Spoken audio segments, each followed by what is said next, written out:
Welcome to Quiet Universe, where tonight, we won't journey through stars or slip into black holes. No, this time, we're staying right here on Earth. But don't let that fool you. Some of the weirdest mysteries aren't floating in space. They're right beneath our feet, deep in our oceans, buried in forgotten deserts, or flickering just beyond the edge of understanding. So pull your blanket a little tighter, and let your curiosity stretch out like it's about to fall asleep, but not quite. Because we're diving into the unexplained. From the most remote spot on Earth, closer to astronauts than to any human being, to a waterfall that swallows water into the unknown. From mysterious sounds echoing through the deep sea to lakes that turn life into stone statues. These are places where science still shrugs and myths get comfortable. There are places where compasses spin, radios fall silent, animals turn to stone, and sounds echo from nowhere. Vast, silent corners of the planet that seem untouched not just by civilization, but by explanation itself. This isn't a list. It's not a countdown. It's a descent into the places science tiptoes around, into the strange rhythms of a planet that still holds its breath in certain places. Tonight, we step beyond the borders of the explainable. We'll follow the echo of a sound that no one can trace. We'll watch stones crawl across a desert without a hand to guide them. We'll find ourselves in waters so isolated, even satellites feel close. These aren't myths or legends. They're coordinates. They exist. You could go there, but don't expect clear answers. What binds them all isn't just mystery, but isolation. Strange behaviors of nature that mimic something artificial or intelligent. A sense that Earth, beneath all our measurements and maps, might still be playing by rules we've never learned. So the question is Earth still keeping secrets from us? Or are we just not listening closely enough? 1. Point Nemo. Somewhere in the vast and undisturbed blue wilderness of the South Pacific, far from the reach of any coastline, lies a place so remote, so untouched, that no human has ever set foot there. Not because it's forbidden, but because it's nearly impossible. This place is called Point Nemo, a name borrowed from fiction, yet entirely real. Named after Captain Nemo, the elusive and brilliant submarine commander from Jules Verne's 20,000 Leagues Under the Sea, the name evokes solitude, mystery, and a kind of noble isolation. Fitting, considering that this point is known as the oceanic pole of inaccessibility, the place in the ocean that sits farther from land than any other spot on Earth. The coordinates are as precise as they are poetic. 48 degrees, 52. 6 minutes south and 123 degrees, 23. 6 minutes west. A place that exists more in thought than in experience, hovering quietly in the mind like a forgotten corner of a dream. It's not near anything. No bustling ports, no sleepy fishing villages, not even a lonely lighthouse. Instead, it stands apart, equidistant from the barest hints of human presence. The three closest patches of land, Ducie Island, part of the Pitcairn Islands, Motunui, off the coast of Easter Island, and Maher Island, near the frozen threshold of Antarctica, are each over 1,400 nautical miles away. Imagine that. The closest neighbors to Point Nemo are tiny specks of rock in an ocean that stretches endlessly, untroubled by the rhythm of human life. To find a place like this wasn't easy. It wasn't something a sailor could simply stumble upon or mark with a flag. No ship's log ever recorded its passing. In the 1990s, long after the age of exploration had supposedly come to an end, scientists turned to computers, using algorithms not to chase treasure or chart new passages, but to ask a question so simple it might have gone unnoticed. What is the point in the ocean that is farthest from land? They treated Earth like a riddle, a globe of numbers and coordinates, calculating with quiet patience. The answer wasn't hidden behind a storm or beneath the waves. It was right there, invisible but definite, defined not by what was present, but by what was absent. Point Nemo is not remarkable for what it contains. There's nothing there after all. But for the way it reveals the scale of our planet, the weight of distance, and the strange comfort we sometimes find in knowing that some places remain untouched. Places where the silence is total, and the horizon belongs not to us, but to the sea alone. There's something unsettling about the kind of isolation that can't be seen, only understood. Point Nemo, for all its silence, holds a secret that feels more like a paradox than a fact. As you drift above it, some 400 kilometers up, the International Space Station makes its orbit, tracing a smooth arc over the curve of the Earth. That spacecraft, filled with people who eat, sleep, and joke among the stars, is, at any given moment, closer to Point Nemo than any human standing on solid ground. There is no village, no outpost, not even a drifting fishing boat for thousands of kilometers in any direction. And yet, there's a human presence above, not around. It's as if Point Nemo belongs more to the sky than it does to the world. No ships cross its waters unless they have a reason that can't be ignored. And those reasons are rare. A passing research vessel might venture through once in a long while, guided by cold scientific necessity rather than curiosity. Automated buoys drop in now and then to collect data. Silent machines left to float in a place where even the sea seems to forget you. The rest of the time, it remains untouched. Not out of fear, not out of danger, but simply because there is no reason to be there. And so, no one ever is. Not directly. No explorer has planted a flag. No diver has disappeared beneath its surface.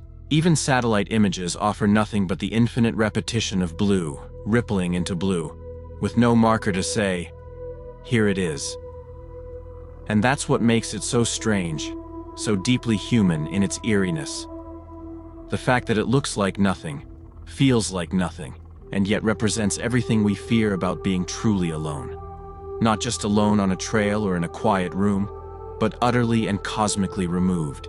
There's no mountain to stand on, no edge to cling to, no landmark to break the sameness. You could float there, and every direction would be the same story.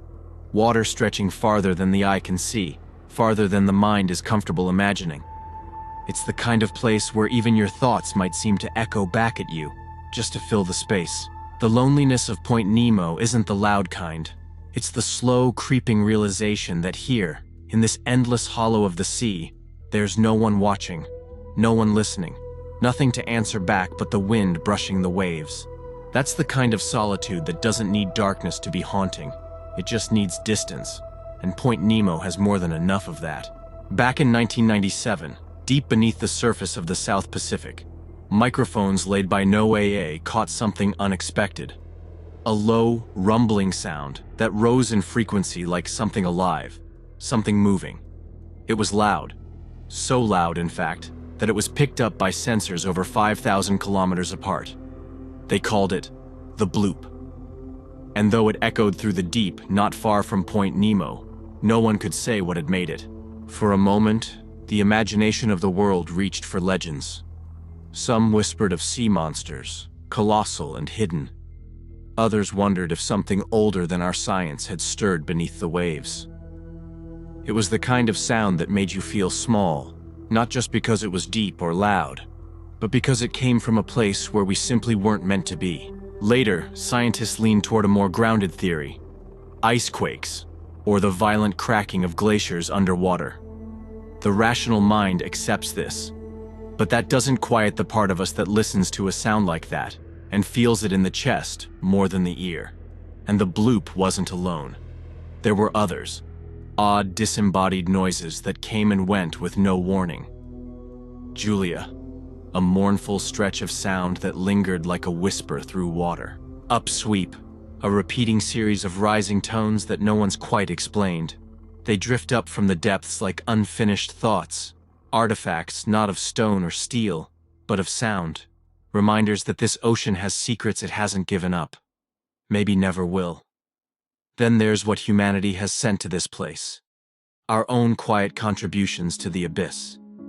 Point Nemo, as it turns out, has become a kind of final resting place for things we once dreamed into the sky. Decommissioned satellites, broken space stations, fragments of machines that once orbited the Earth with fire and purpose, all aimed deliberately at this lonely patch of water. The Soviet space station, Mir, pieces of rockets, cargo modules, and someday, even the International Space Station. They're all meant to fall here, far from where anyone might be harmed. One after another, they streak through the atmosphere in silence, burning, breaking apart, and tumbling into a sea that offers no welcome, no resistance. Down there, at the bottom, hundreds of remnants now rest in a place no diver has ever touched. A graveyard of metal in a part of the world so isolated, it seems almost fitting that our fallen machines would lie among the silt where no one will see them again. It's not a memorial. It's more like a forgetting. Yet even with all we've discarded there, even with all we've recorded and theorized, the waters around Point Nemo remain strangely lifeless.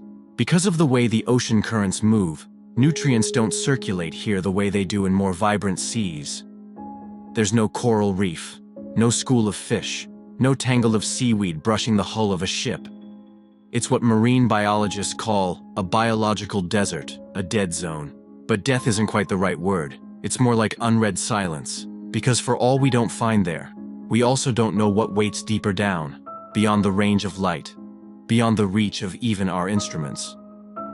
Creatures adapted to pressure and blackness, if they exist, would be unlike anything we've imagined. And in a place so forgotten by life above, the idea that something unknowable might be stirring far below, that thought lingers, like a sound you almost heard, like a shape you almost saw. To imagine being at Point Nemo, not just in the abstract but truly there, is to imagine a kind of solitude most of us have never known.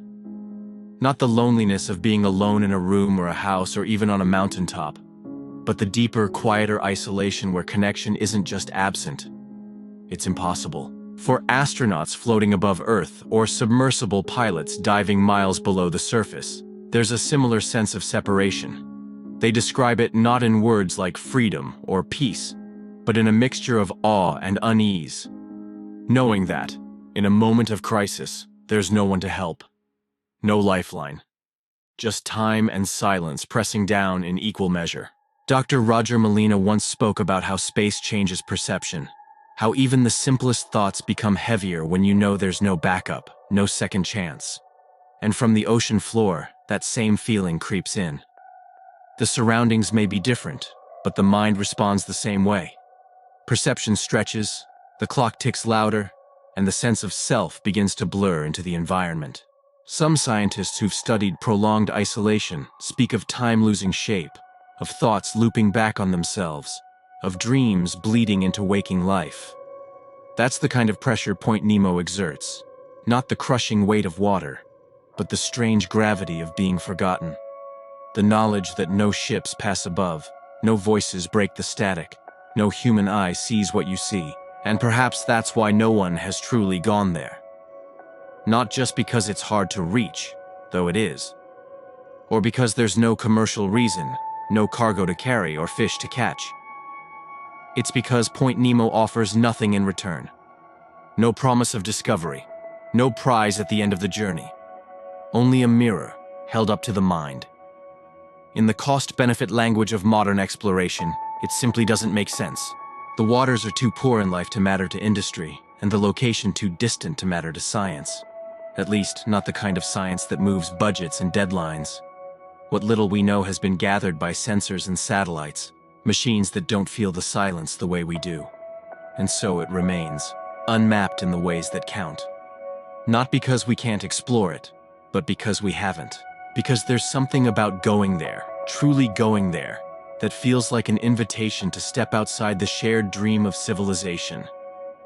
To be present in a place where you are not only alone, but unreachable.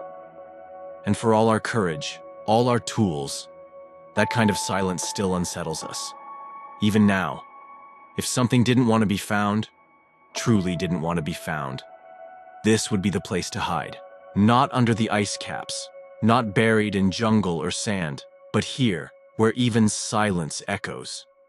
In the 1,000-mile radius around Point Nemo, there's no one watching, no one listening, no one close enough to stumble across a secret by accident. So the mind starts to wander. Could something be waiting there? Not the wild imaginations of science fiction alone, but something deeper, something older. An alien probe, silent and dormant, recording our signals from the edge of our attention. A fragment of ancient machinery, too strange for us to recognize, rusting gently in the dark.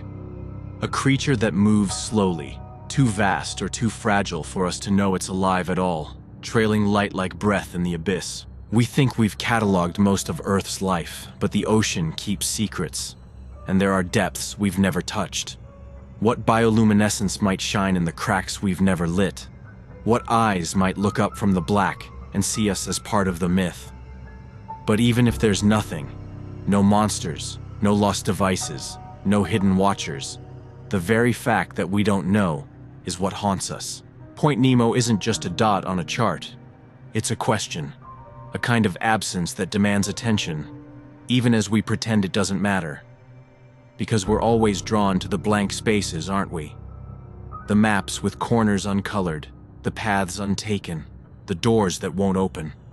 There's something in us that needs to stand at the edge of the unknown, to stare into it and ask why. Maybe that's why we look to space, and to the deepest trenches, and to places like this. Because they remind us of how much we don't understand, how much we've never dared to ask. Some would say the Mariana Trench is Earth's last great mystery, but that's a place we decided was important. We built machines for it. We made films about it. Point Nemo isn't dramatic. It doesn't ask for attention. It just sits, unreachable, forgotten, and perfectly quiet. That might make it more mysterious than any trench, because its emptiness is total. And in that emptiness, we find something deeply human reflected back at us. Not fear exactly, but something like it. A sense that maybe the scariest thing isn't what we discover, but what we never bother to look for.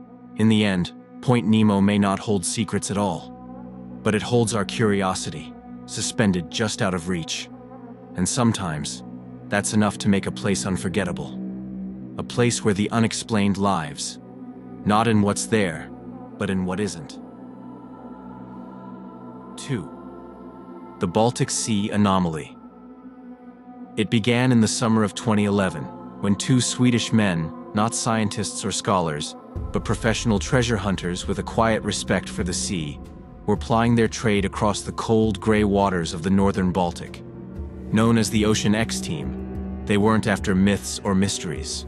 Their goal was more grounded, to find shipwrecks, lost cargo from the centuries of maritime trade that crisscrossed those Scandinavian coasts. But as their sonar equipment swept the sea floor about 300 feet below the surface, somewhere between Sweden and Finland, it painted an image that didn't make sense. The ocean, they thought, had just whispered something strange. What they saw wasn't a broken ship or a scattering of cargo. It was a massive circular shape, roughly 60 meters across and about 4 meters high, resting quietly on the seabed. At first glance, it seemed almost too perfect to be natural. It wasn't just the scale, it was the geometry. There were sharp right angles where there shouldn't be any. Long, smooth curves gave way to edges that looked carved, not eroded.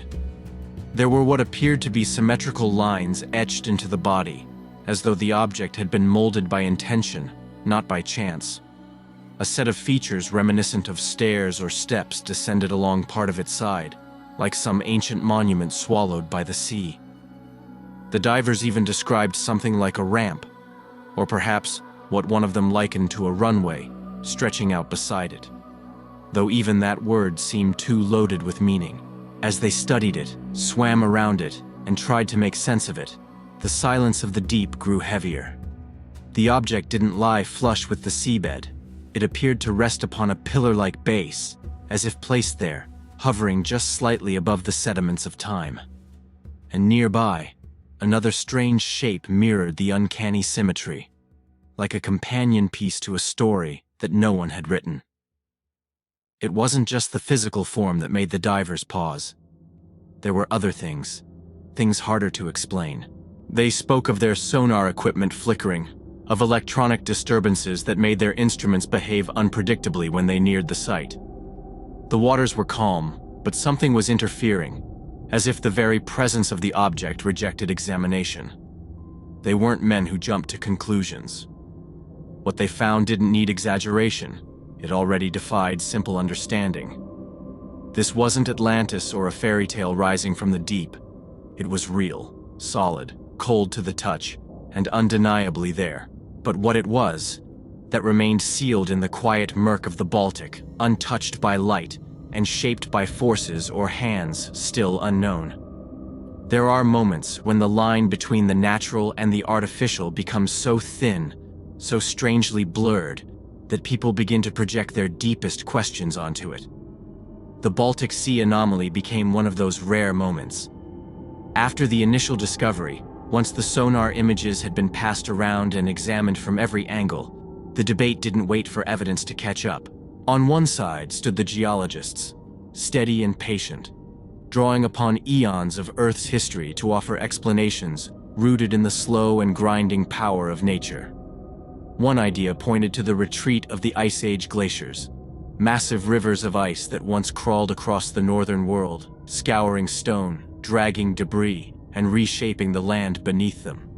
These glaciers could have easily dragged chunks of bedrock across the seabed, depositing them in peculiar arrangements, leaving behind patterns that to the untrained eye might seem too deliberate, too symmetrical to be born of chance.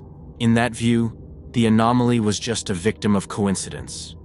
A slab of stone dropped at the end of a long glacial journey. Others spoke of underwater erosion. The sea, even when it moves slowly, never sleeps. Given enough time, currents and sediments can sculpt stone into strange forms, rounded surfaces, linear grooves, even shapes that imitate the architecture of the human mind. Sedimentary layers and volcanic outcrops can fracture along natural plains, creating what seem like steps or platforms, not because of intention, but because of the stubborn logic of geology. Several marine geologists, those who had studied the images from afar, dismissed the object as a natural rock formation, possibly a concretion, a hardened mass of mineral sediment that forms over thousands of years. To them, it wasn't mysterious. It was just unfamiliar terrain, misread by hopeful eyes. But humans rarely settle for what lies on the surface, not when the unknown is involved. In the shadow of scientific restraint, other voices rose. Some saw in the circular shape a trace of purpose, a design echoing something man-made, or something not of man at all. The resemblance to the Millennium Falcon wasn't subtle, and for many, it was enough. Soon the internet lit up with theories that pushed beyond Earth itself. There were whispers of a crashed alien spacecraft, hidden for millennia beneath the waves, and the idea caught fire in the public mind. The shape, the features, the unexplained electronic interference, all became ingredients in a story that didn't require evidence, only belief. Others reached further into history and darker corners of speculation. Some claimed it was a Nazi structure, perhaps part of a secret underwater base abandoned after the war. A few invoked the lost civilization of Atlantis, suggesting that this was one of the scattered remnants of a forgotten age, buried under sea and time. There were even those who proposed that the object was part of a submerged megastructure, the work of hands or minds that had vanished long before written memory. The theories grew stranger, and the mystery more tangled. And as the debate grew louder, most scientists stepped away. It wasn't the lack of curiosity, it was the weight of credibility. Funding was scarce for something so steeped in sensationalism, and serious inquiry often recoiled from the spotlight of pseudoscience. When the first headlines are drenched in aliens and conspiracies, academic institutions hesitate to follow. That is the quiet tragedy of such anomalies. Real or not, they exist in a space where wonder is often penalized. The risk of ridicule keeps many explorers, researchers, and thinkers from stepping forward, especially when the data is thin and the waters, both literal and metaphorical, are murky. Still, for all that hesitation, something lingers, a pull. Because even in the absence of proof, the mystery does what mystery always does. It invites the human mind to stretch. It stirs a part of us that remembers how it felt to see the first stars, or to wonder what lies on the other side of the horizon. We want to believe not because we're naive, but because deep down, we still yearn for something larger than ourselves to break the surface. And when the sea offers something unexplained, even if just for a moment, we listen. The ocean floor, like the vastness of space, remains mostly hidden from our eyes, and so we've learned to see with sound. Side-scan sonar is one of the few ways humans have devised to map the world beneath the waves without needing to lay eyes on it. It works not by capturing images in the way a camera does, but by sending out pulses of sound that bounce off the seafloor, then return with echoes that speak of distance, density, and shape. These echoes are translated into images, shadows, highlights, gradients, that let us interpret the topography below. But they are not photographs. They are impressions, shaped as much by the technology as by the mind reading them. A shift in angle, a sudden ridge, or a patch of soft sediment can change what the sonar returns. And when you're dealing with hundreds of feet of water and instruments suspended in motion, even the smallest calibration slip can paint something that isn't there.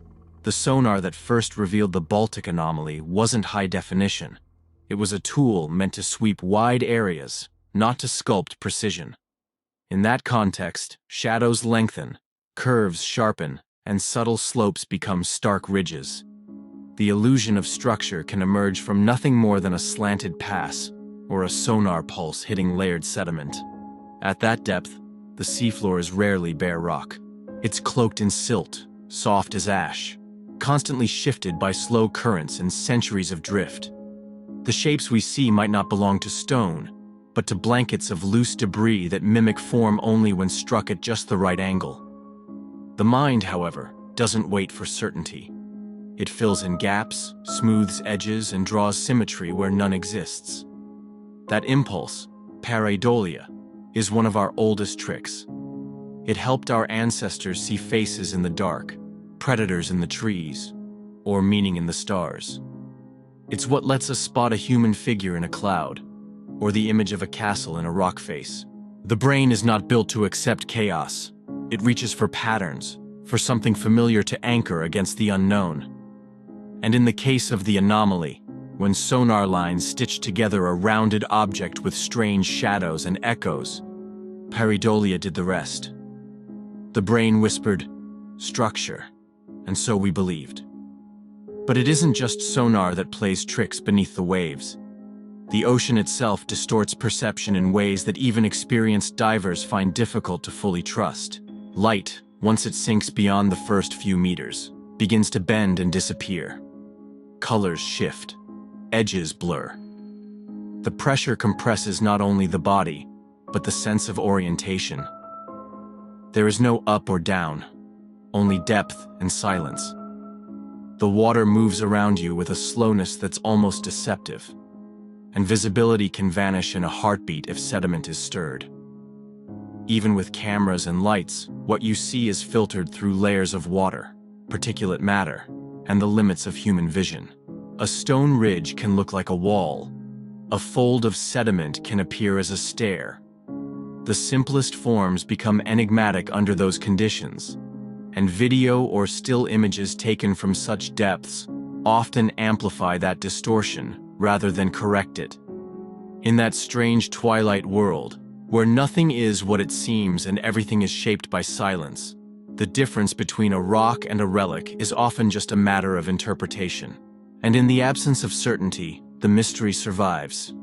Not because it is unsolvable, but because it plays with the very tools we use to understand the deep. There's a quiet irony in how a discovery that stirred such fascination could fade into obscurity so quickly. You would think that something which captured the world's imagination, be it rock, wreck, or relic, would have drawn a fleet of vessels, a battalion of cameras, and the relentless eyes of science. But the truth is more complicated, more human. The Baltic Sea Anomaly, for all its intrigue, sits in one of the least hospitable parts of the sea. Not because of monsters or myth, but because of money, logistics, and the cold arithmetic of value. The site lies far from major ports, in a region where weather, visibility, and underwater conditions conspire against extended exploration. Mounting an expedition to those depths requires not just determination, but substantial funding, specialized vessels, and a reason that convinces those who hold the purse strings. For academia, that reason was never strong enough. In the eyes of most institutions, the anomaly didn't offer scientific novelty. No indication of life, no unique mineral wealth, no technological insight. It didn't promise cures, or climate data, or a better understanding of Earth's formation. It was at best a curiosity, at worst a distraction. That's a hard case to make when budgets are already stretched, and the line between science and spectacle must be guarded with care.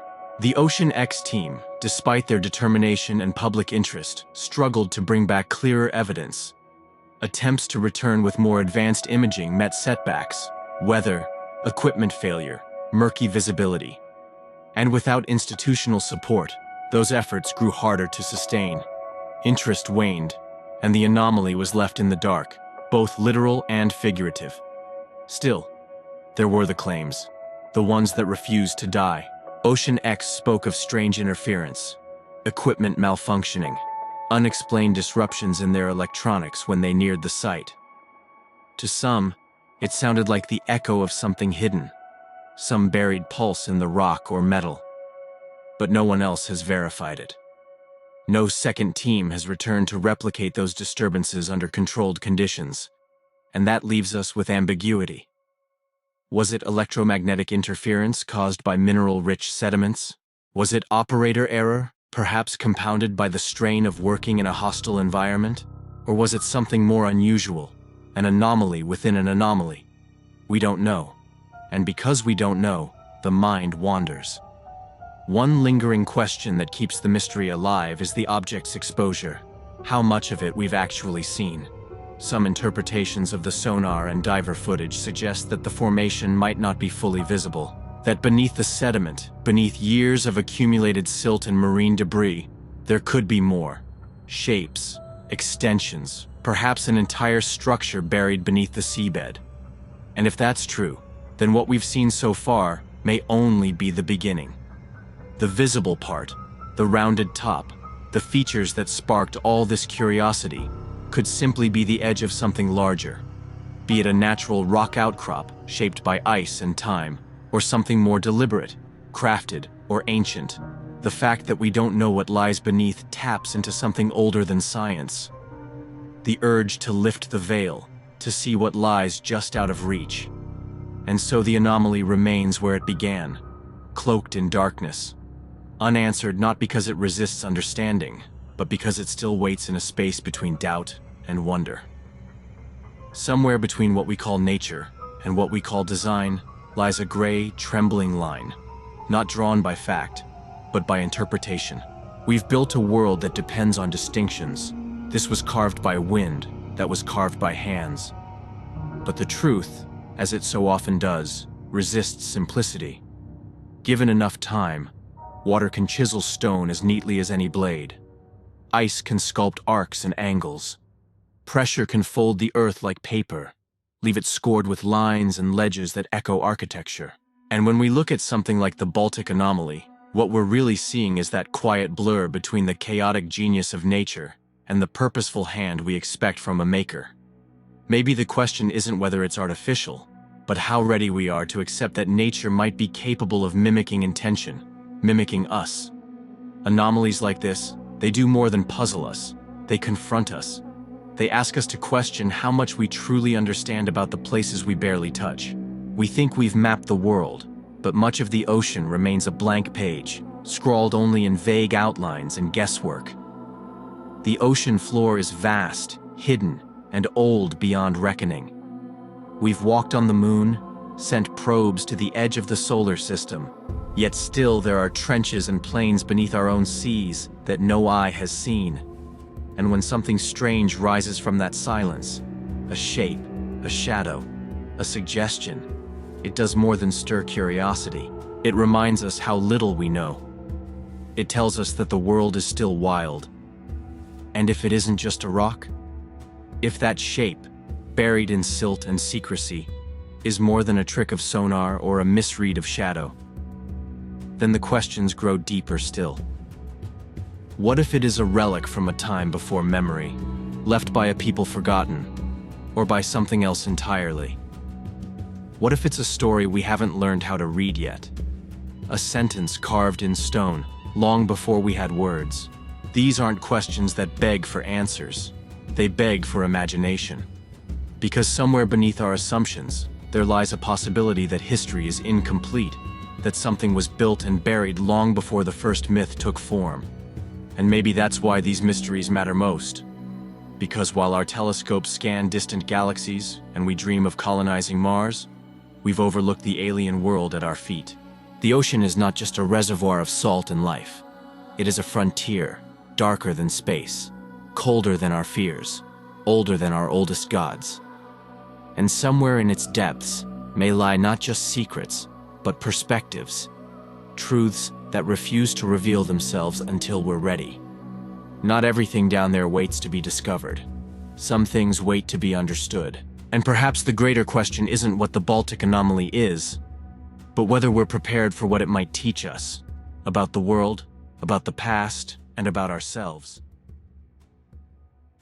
3. The Devil's Kettle. There's a place tucked away in the wild northern edge of Minnesota where the trees whisper with the kind of patience only ancient things possess.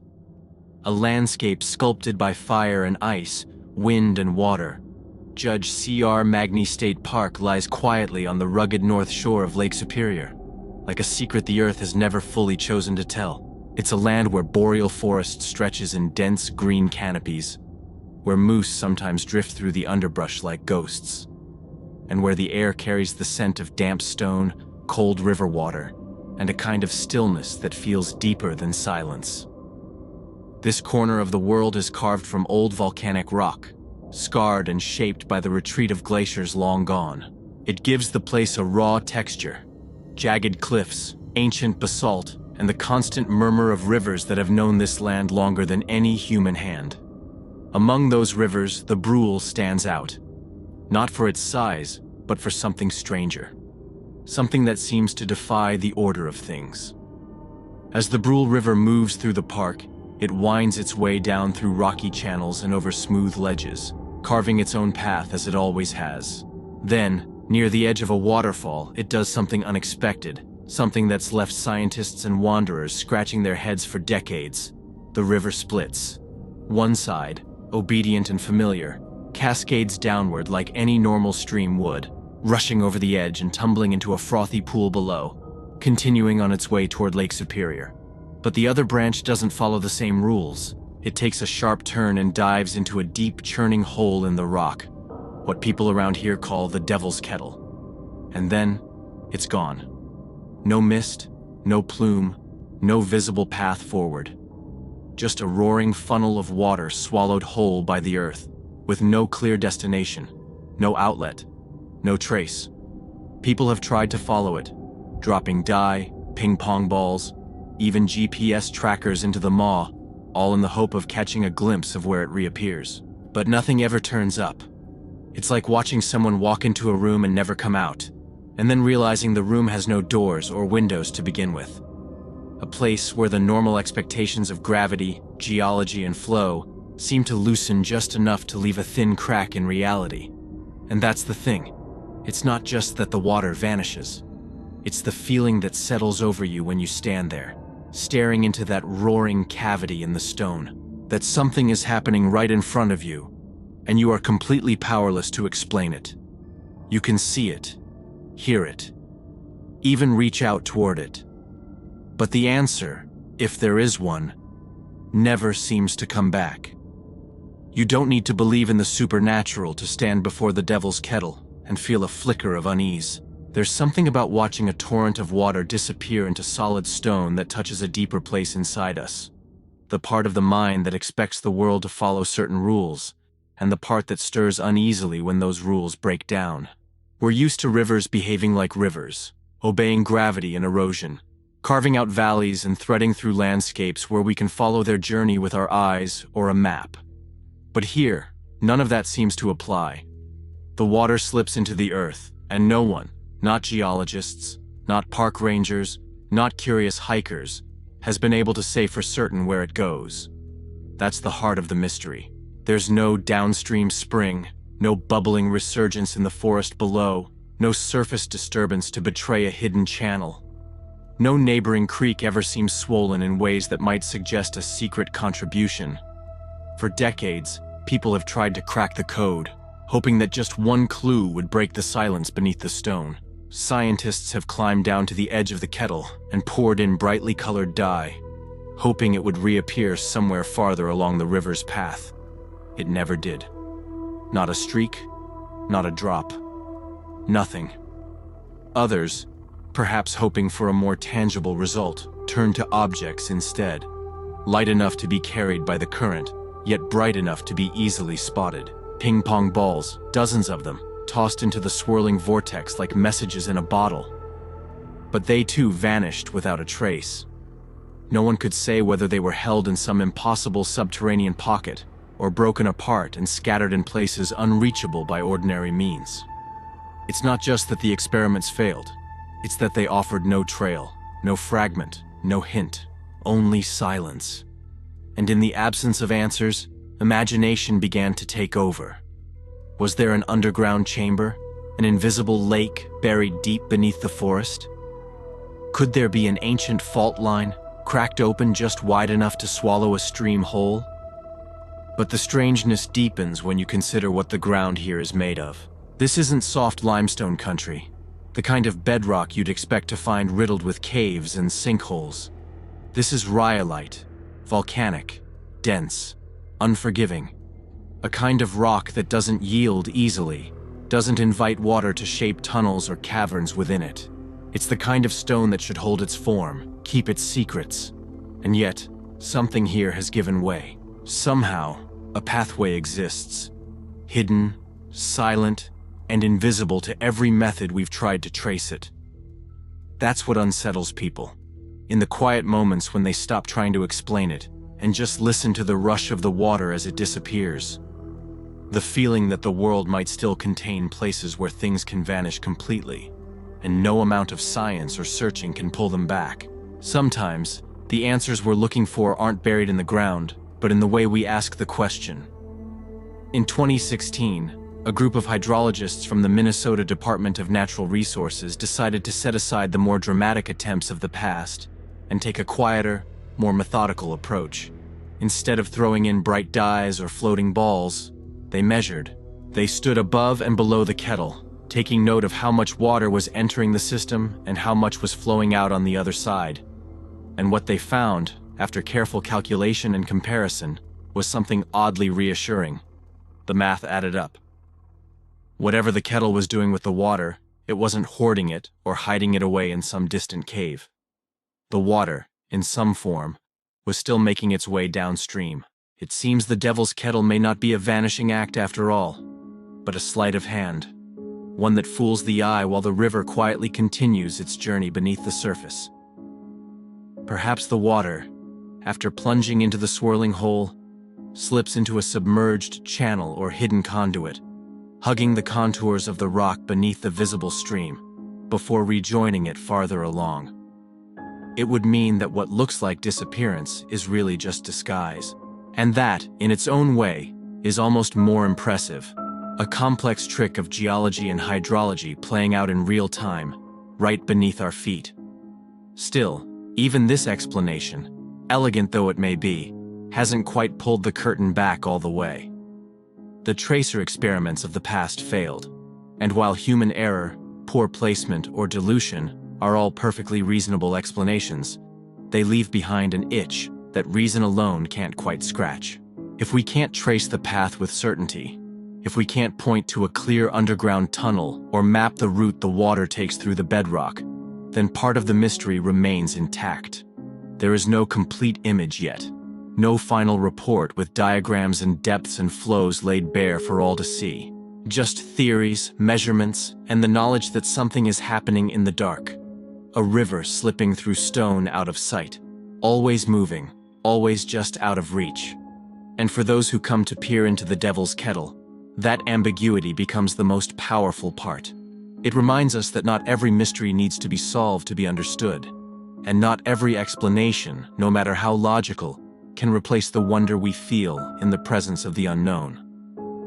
There are certain corners of the world where the land breathes in silence, its secrets folded deep beneath the surface, and water, so simple, so familiar, becomes a quiet escape artist. In many places, that behavior has a name.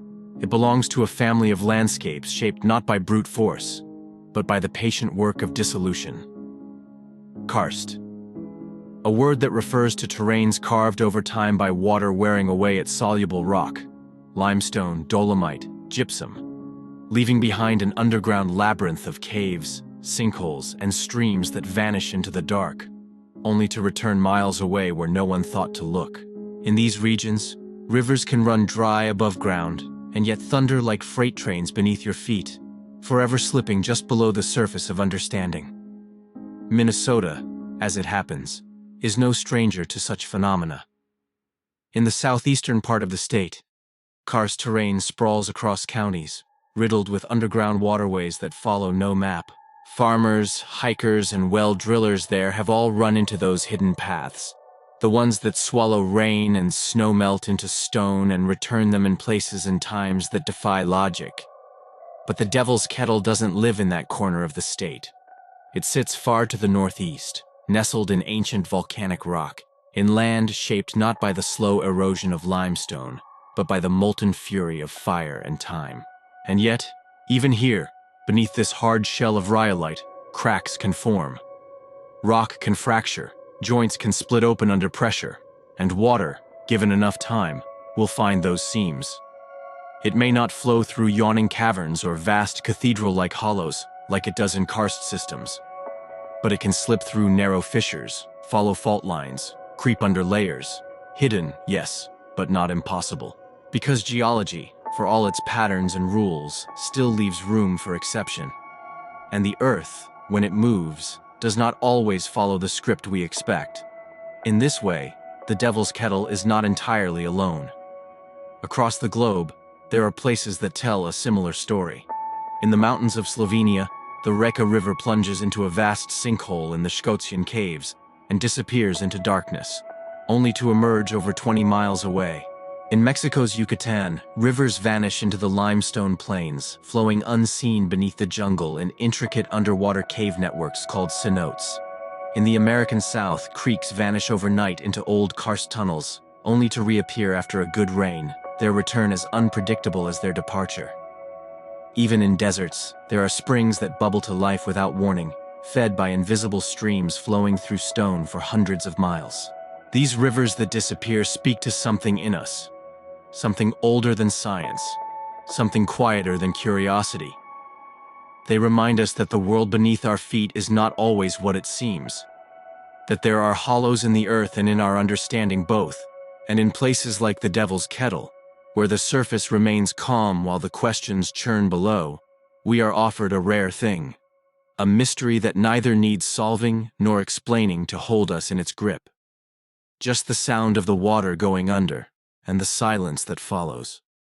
There's something deep in the human mind, a quiet but persistent hunger for the unexplained, not for the sake of fear or fantasy, but because it reminds us that the world still has edges, places where the familiar frays.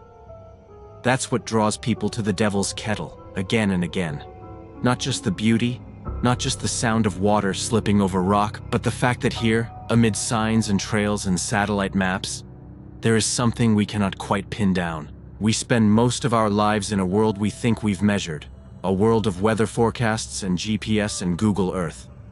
But here's this hole in the ground, in a state park of all places, calmly refusing to obey. That's what unsettles and inspires in equal measure. It reminds us that our control is more fragile than we like to admit. That despite our graphs and gauges and probes, there are still things that don't send back answers. It's easy to forget how young our science really is. We've put machines on Mars, and yet, even now, much of what lies beneath our own continents is only guessed at. Caves that branch for miles without maps. Underground rivers we know only by the springs they feed. The deeper you go, the more invisible things become. And the more invisible they are, the more they resist explanation. You can look at the Devil's Kettle and see just a geological curiosity, a fluke of fracture and flow. Or you can look into it and wonder what else lies hidden under the crust we walk on. Maybe there's a forgotten network of volcanic channels down there, a buried system older than any river on the surface. Maybe the Brule River is only borrowing a path that something else carved long ago.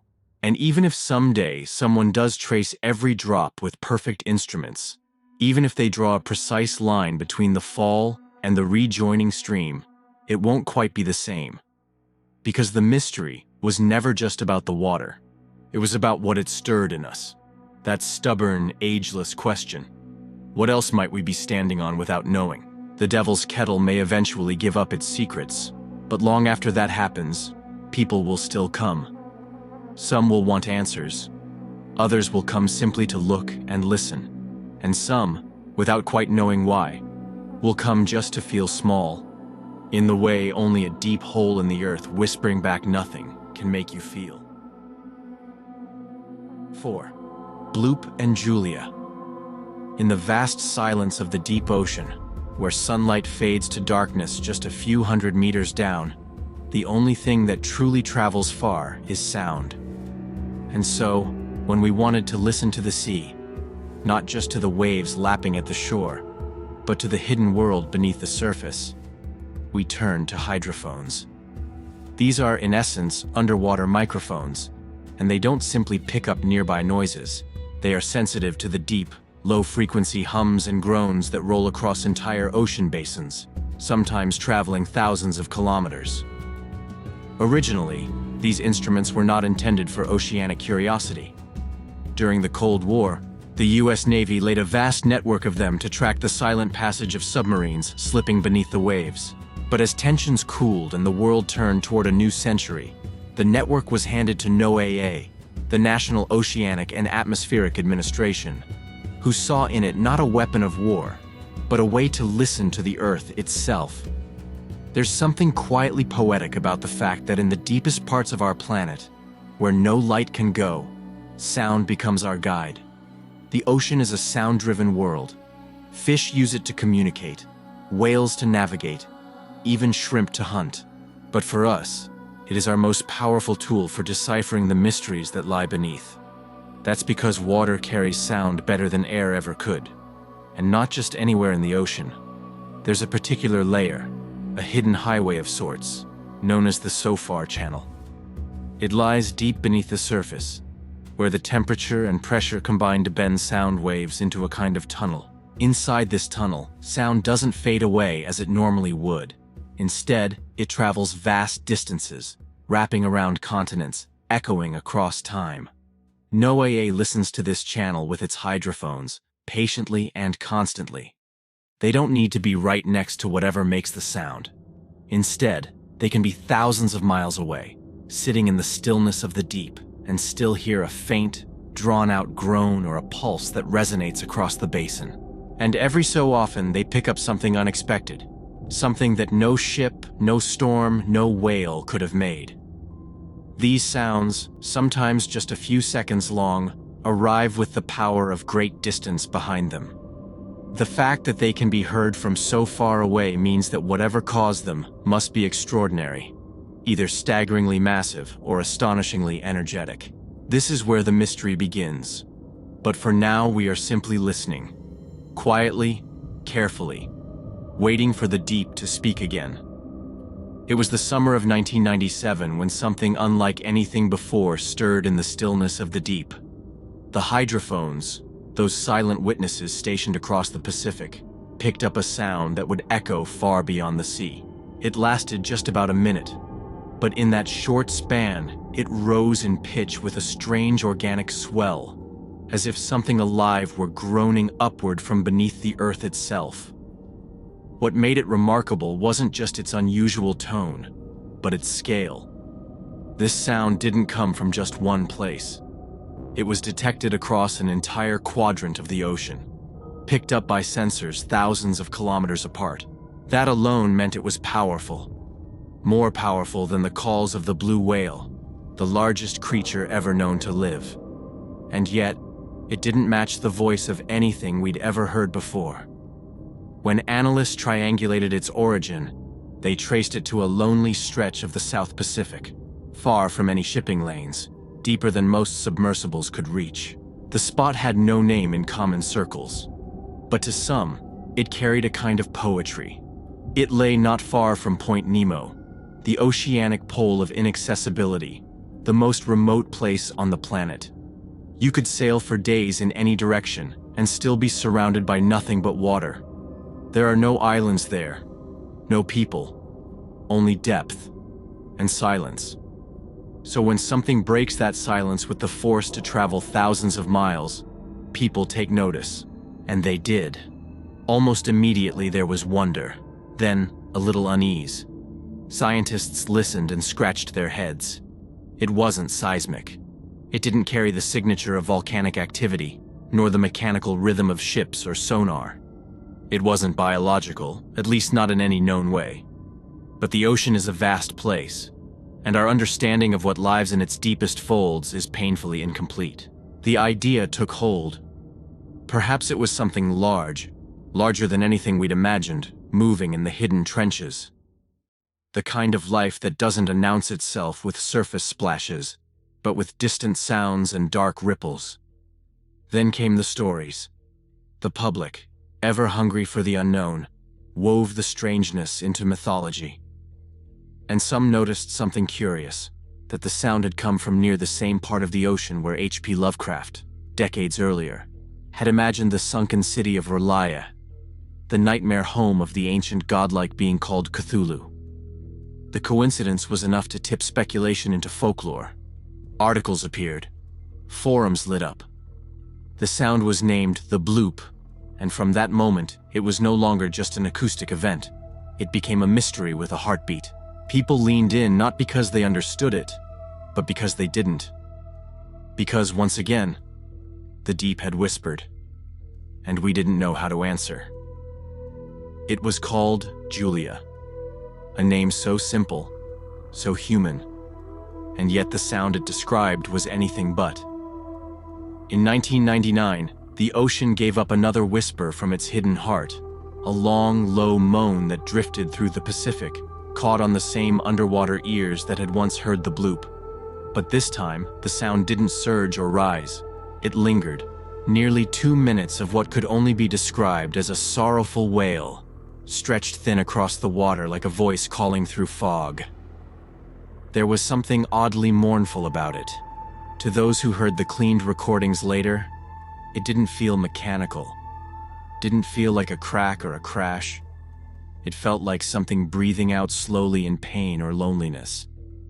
And that alone was enough to make people uneasy. The signal was picked up across a wide range of hydrophones, blanketing the ocean with its strange, almost emotional quality.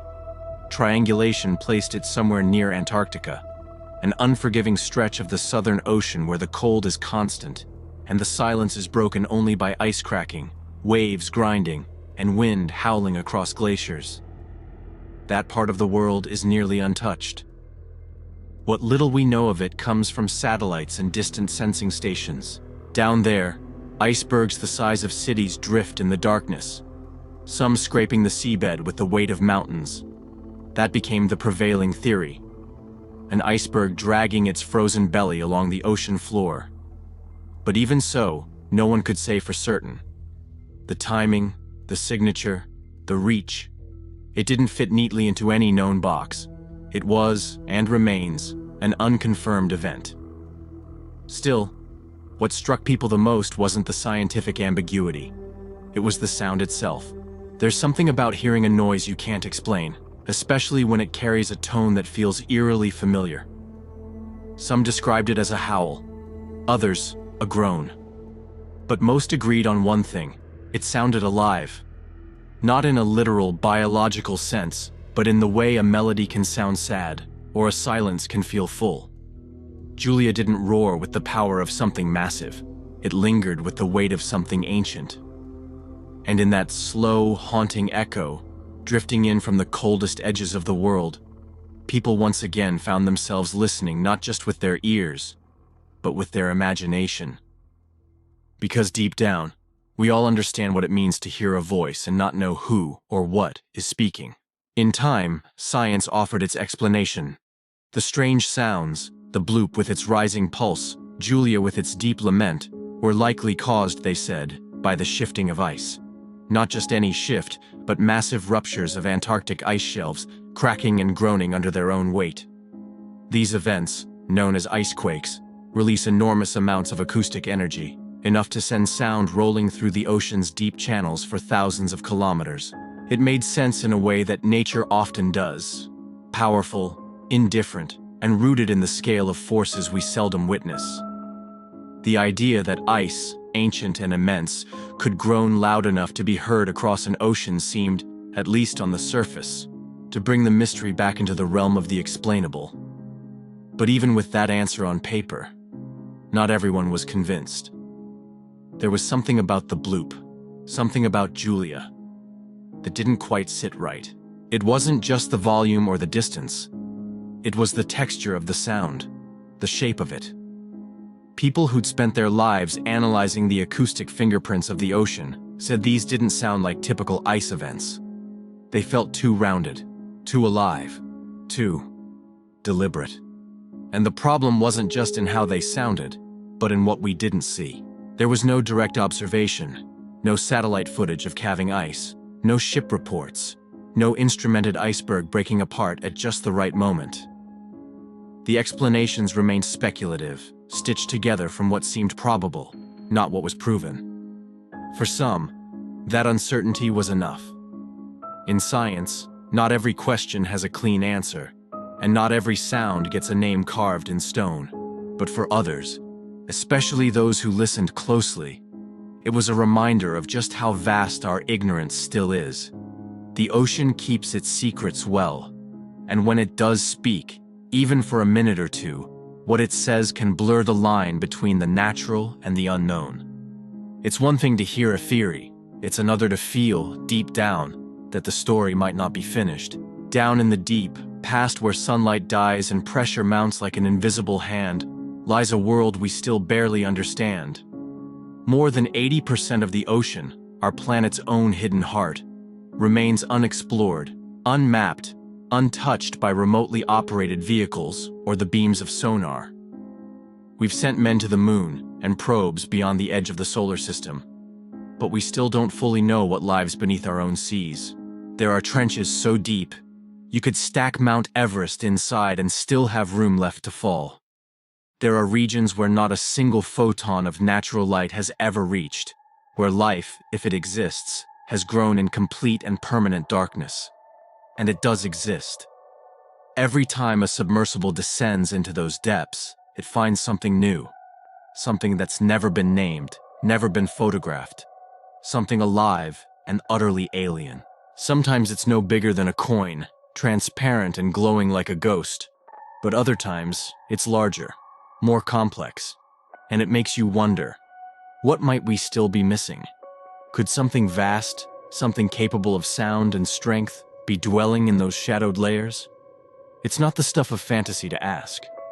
Life at extreme pressure, where the rules of biology stretch and bend, may not resemble anything we've cataloged near the surface. Cephalopods, for instance, already show intelligence and adaptability beyond many expectations. Could there be giants among them? Larger cousins that never rise, never breach, but move in the hidden corridors of the Hessdallen zone? Could there be entirely unknown organisms whose way of being is acoustic, who communicate in low-frequency pulses? Not unlike what we sometimes hear but cannot trace? Even the tools we use to listen, the hydrophones and sonar arrays, are shaped by our own limitations. Sound underwater does not behave the way it does in air. It refracts, it bends, it lingers, it bounces off ridges and slips through temperature layers. It can stretch into something it wasn't when it started. What we hear, what we record, is not a perfect echo of the source, but an interpretation filtered through machines and models, and ultimately, human minds. That means we can be wrong. We can mistake something ordinary for something vast, or overlook something extraordinary because it doesn't fit the patterns we've come to expect. And so, as we drift forward in our search to understand the deep, the truth remains. there's far more down there than we know. Perhaps more than we're ready for. There's something about a sound with no face that gets under the skin. A noise drifting up from miles below, heard but never seen. Those are the kinds of things that linger in the mind long after the moment has passed. And maybe that's because we, as a species, are built to seek clarity. We reach for patterns. We name stars. We write maps. But the deep sea doesn't give us names. It gives us echoes. It gives us questions. And in that way, it becomes the perfect canvas for our fears, our myths, and all the things we don't quite understand about ourselves. We fear the dark not just because we can't see, but because in the dark, anything is possible. And the ocean, vast and wordless, is a darkness that surrounds us every day. So when we hear something like the bloop or the low, aching call of Julia, it strikes more than just the ear. It stirs that ancient part of the brain that remembers we once walked the edges of forests, listening for movement we couldn't explain. These are not just strange noises. They are auditory shadows, traces of something present but hidden. And whether that something is a chunk of shifting ice or the low breath of an undiscovered animal, the effect is the same. We lean closer, trying to fill in the gaps with our imagination. We picture vast shapes moving through black water, not because we've seen them, but because part of us wants them to be there. Maybe part of us needs them to be there.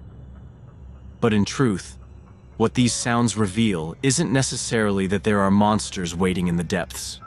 It's that we're still uncertain, still learning.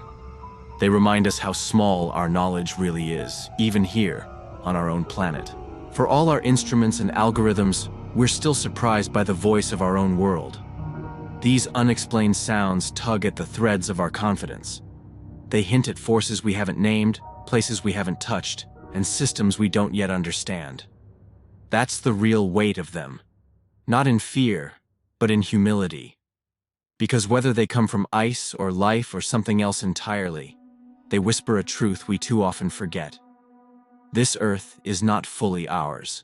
It is older than our maps, deeper than our records, and still holding secrets we have yet to earn. 5. The Zone of Silence. There's a patch of desert in northern Mexico where something strange happens. Not just once in a while, but persistently, like the land itself is rejecting modernity. Locals call it La Zona del Silencio, or the Zone of Silence, and for decades now, it has quietly unnerved those who wander too close. Radios crackle with static, only to fall mute.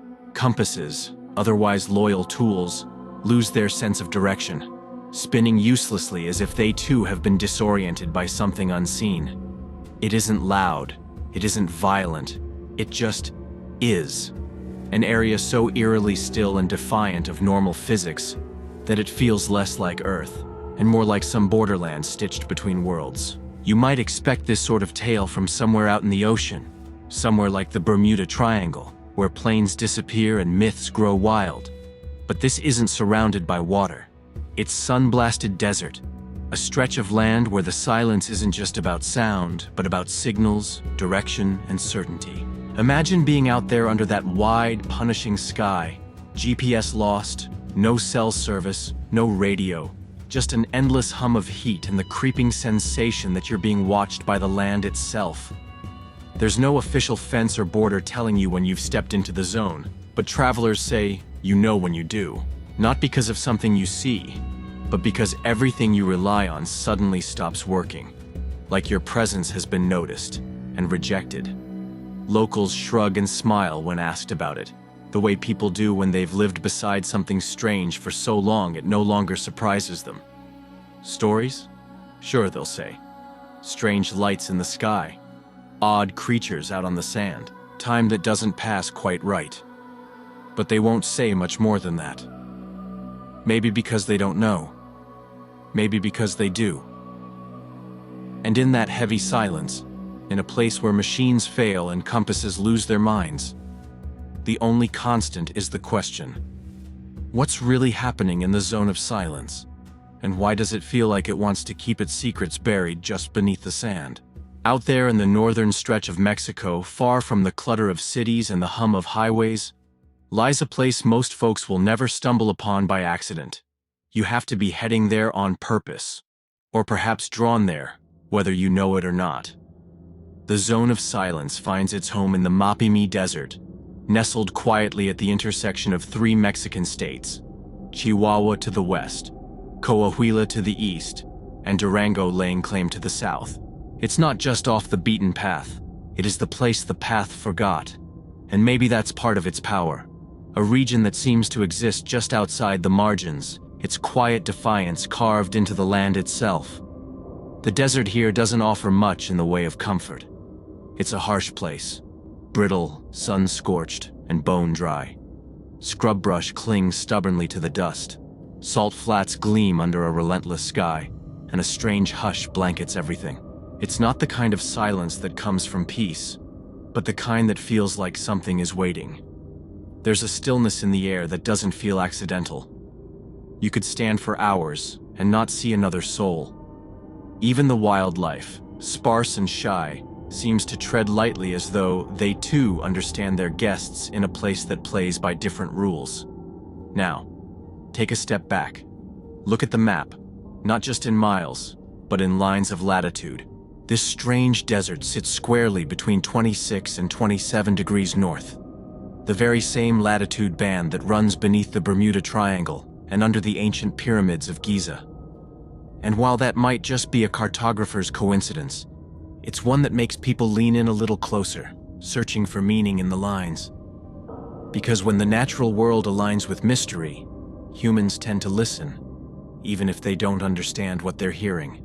And if all that weren't strange enough, the zone falls within the boundaries of the Mapimi Biosphere Reserve, an expanse of protected land where the few people who live nearby are outnumbered by the silence itself.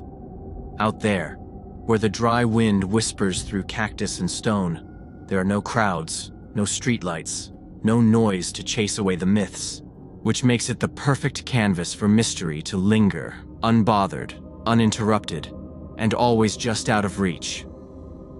You don't notice it right away. Maybe the radio just loses a station, and you chalk it up to distance. But then the static doesn't change. The knob turns, the dial moves, and still, nothing. The silence isn't quiet in the way a room is quiet. It's a kind of emptiness that eats the signal clean. Phones become useless. GPS freezes mid-map. The compass you keep as a backup doesn't just point the wrong way. It spins, like a clock with no hours. And it's not everywhere out there, but in certain pockets of that land, these failures repeat themselves with an unsettling regularity. They don't come and go with the weather. They cluster, they persist. And that, more than anything, is what gave this place its name. La Zona del Silencio. The Zone of Silence. There's something profoundly human about trying to reach out into the air and expecting a reply, be it through radio waves or satellite signals, and finding only absence. And in this region, that absence becomes the rule rather than the exception. Hikers report radio chatter turning to static the moment they cross some invisible threshold. Scientists, when they've come to measure it, have found their equipment less than cooperative. Even shortwave transmissions, which normally bounce over mountains and deserts with ease, struggle or vanish altogether. That kind of consistent breakdown doesn't happen by chance. Something in the land is doing the talking, or rather, the silencing. One explanation leads us beneath the surface. The soil here isn't just dry, it's laced with magnetite, a naturally magnetic mineral, and rich in other iron-heavy elements.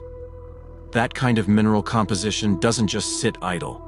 It interacts with the world around it, distorting magnetic fields, interfering with signals, warping the quiet hum of modern communication in subtle but measurable ways.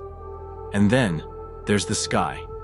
Those rare but powerful solar flares, bursts from the sun that can send geomagnetic ripples through our atmosphere. In most places, they pass unnoticed, a flicker in the ionosphere.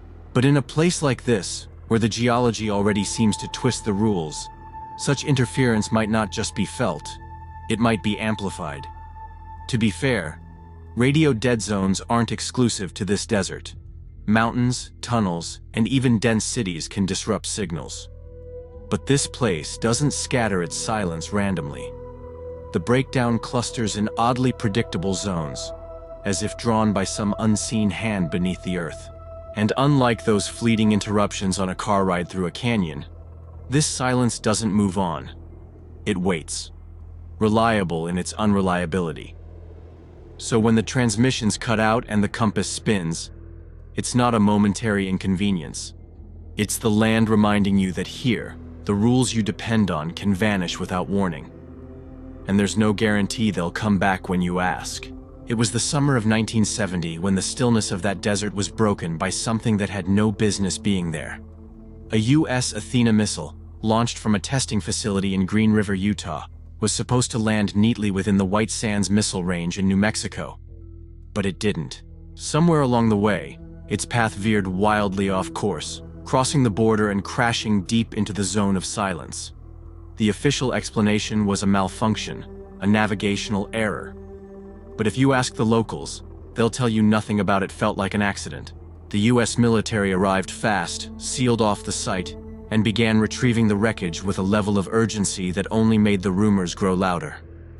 Equipment, tents, and heavy machinery were brought in by the truckload. They even built a temporary road across the desert just to recover what had fallen. They didn't speak much to the press. They never really do. But after that, the zone wasn't just a quiet curiosity, it was a magnet for speculation. That missile brought more than wreckage. It brought attention. And with attention came stories. The kind of tales that had been whispered for generations, but were suddenly written down, passed around, questioned. Migratory birds, they said, avoided the area as if guided by some instinct that couldn't be explained. Desert animals behaved strangely too, moving in patterns that didn't fit the season, circling restlessly, or vanishing entirely. Travelers and ranchers alike began to share accounts of glowing lights hovering just above the sand, orbs drifting silently through the night air, sometimes darting away as if intelligent, other times simply watching. And then there were the figures, not often spoken of with much conviction, but repeated often enough to make you wonder. Tall, pale humanoids, dressed in what looked like silver suits, appearing from nowhere, speaking softly, then vanishing just as fast. Some dismissed them as hallucinations brought on by heat and solitude, but not everyone did. There's something about the land that draws things from the sky. Scientists note that meteorites seem to fall here more than they should, as if something about the region pulls them in. One of the oldest recorded meteorite finds in Mexico came from nearby, and strange fragments of rock have continued to appear in the years since. Whether it's chance, magnetism, or something else, the zone seems to attract more than its fair share of celestial debris. And when the sky throws fire down into the sand, and a missile born of science finds its way into the middle of nowhere, you have to wonder if it's the land that calls to these things, or if it's something deeper, something waiting beneath that silence, just out of reach, that every now and then lets the rest of the world catch a glimpse of what lies behind the curtain. When you strip away the stories and the stares into the night sky, you're still left with something real. Anomalies that don't obey the textbook, that leave instruments confused and scientists scratching their heads. The compass doesn't spin out of whimsy, and radios don't fall silent out of superstition. In places like this, the ground itself may be the culprit. Beneath the crust, veins of magnetized rock twist through the soil. Iron, magnetite, and other metallic remnants of Earth's restless past. These minerals don't just sit quietly, they bend the magnetic field like heat-bending air above the asphalt. What we call north becomes a suggestion, not a direction, and the tools we trust begin to doubt themselves. There are regions across this planet where the magnetic field doesn't behave as expected, where it strengthens in odd places, weakens in others, or shifts unpredictably. Scientists call these geomagnetic anomalies, and while they aren't exactly rare, most of them come with a clear explanation. A deep-seated ore body here, a volcanic belt there. But in this patch of desert, the explanation hasn't quite settled. Some think it might have something to do with the latitude, where Earth's field dances in strange ways beneath the drifting poles. We know the Van Allen belts, those invisible loops of charged particles wrapped around the planet, can sometimes interact with Earth in ways we don't fully grasp. They usually stay far above, but in some locations, those particles might find a shortcut, guided by the very minerals buried in the ground. The soil out here isn't just rich with metal, it's practically a sponge for energy. High concentrations of magnetite, flecks of iron, even naturally occurring crystals can act like nature's own jamming devices. Instead of letting radio signals pass through cleanly, they scatter them, reflect them, or swallow them entirely. Salt flats, which stretch across parts of this desert like ancient scars, are known to disrupt radio waves just by existing. Combined with mineral-rich rock and the dry, wide-open terrain, you get something close to a natural Faraday cage, an invisible dome where signals weaken, vanish, or return distorted. Now, you'd think a place like this would be crawling with researchers. But the truth is, science needs more than mystery. It needs roads, funding, and time. And this land offers very little of any of that. The nearest towns are small, the terrain unforgiving, and the desert doesn't take kindly to long-term experiments. Setting up sensitive instruments out there means fighting the heat, the isolation, and the silence itself. Some have tried. A few university studies have come and gone, but most of the attention this place gets is short-lived, and the money follows the spotlight. Critics say it's all folklore now, that what anomalies do exist are just twisted into legend to keep tourists coming. Maybe they're right.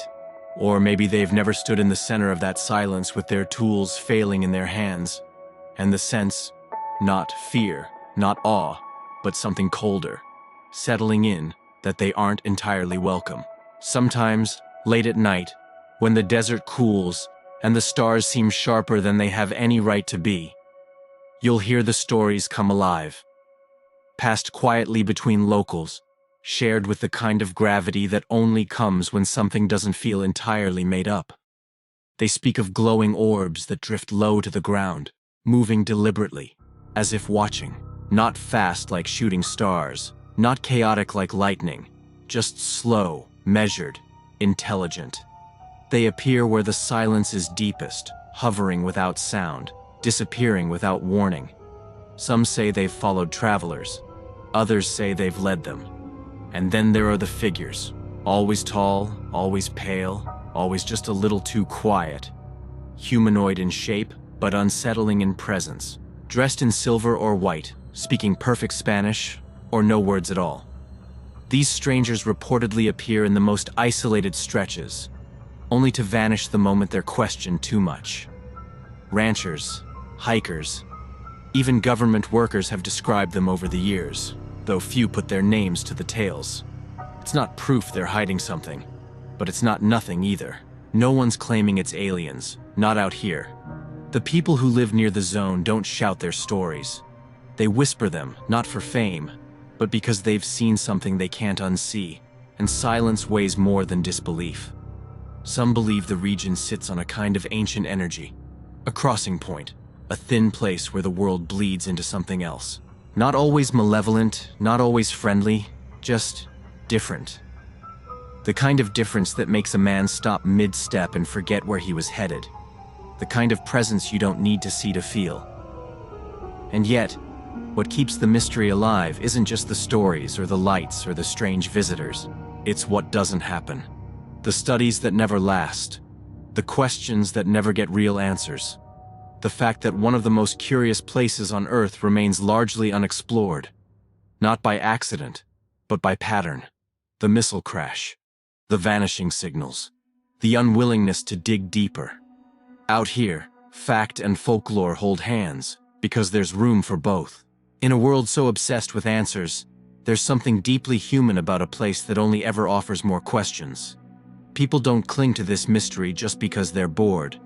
They cling to it because it offers something rare, a riddle with no solution, a place where the boundaries of belief aren't drawn by evidence, but by experience. And maybe, just maybe, some part of us wants the unknown to stay unknown, because in the silence, there's still wonder. And wonder, when protected by desert and distance, tends to survive a whole lot longer than truth. In a world stitched together by data, where satellites trace our every move and answers sit a click away, There's something quietly powerful about a place that refuses to be measured. The zone of silence doesn't just break radios or confuse compasses. It breaks our assumption that we've got it all figured out. And in that brokenness, something ancient stirs. That part of us that once stared at thunder and thought it was the voice of gods. The same part that built stories from shadows and tried to read the stars like scripture. When our tools go quiet, the imagination wakes up. And in that silence, we don't just hear the absence of signal. We hear the echoes of who we are. This stretch of desert isn't the only place that makes us question what's real and what's imagined.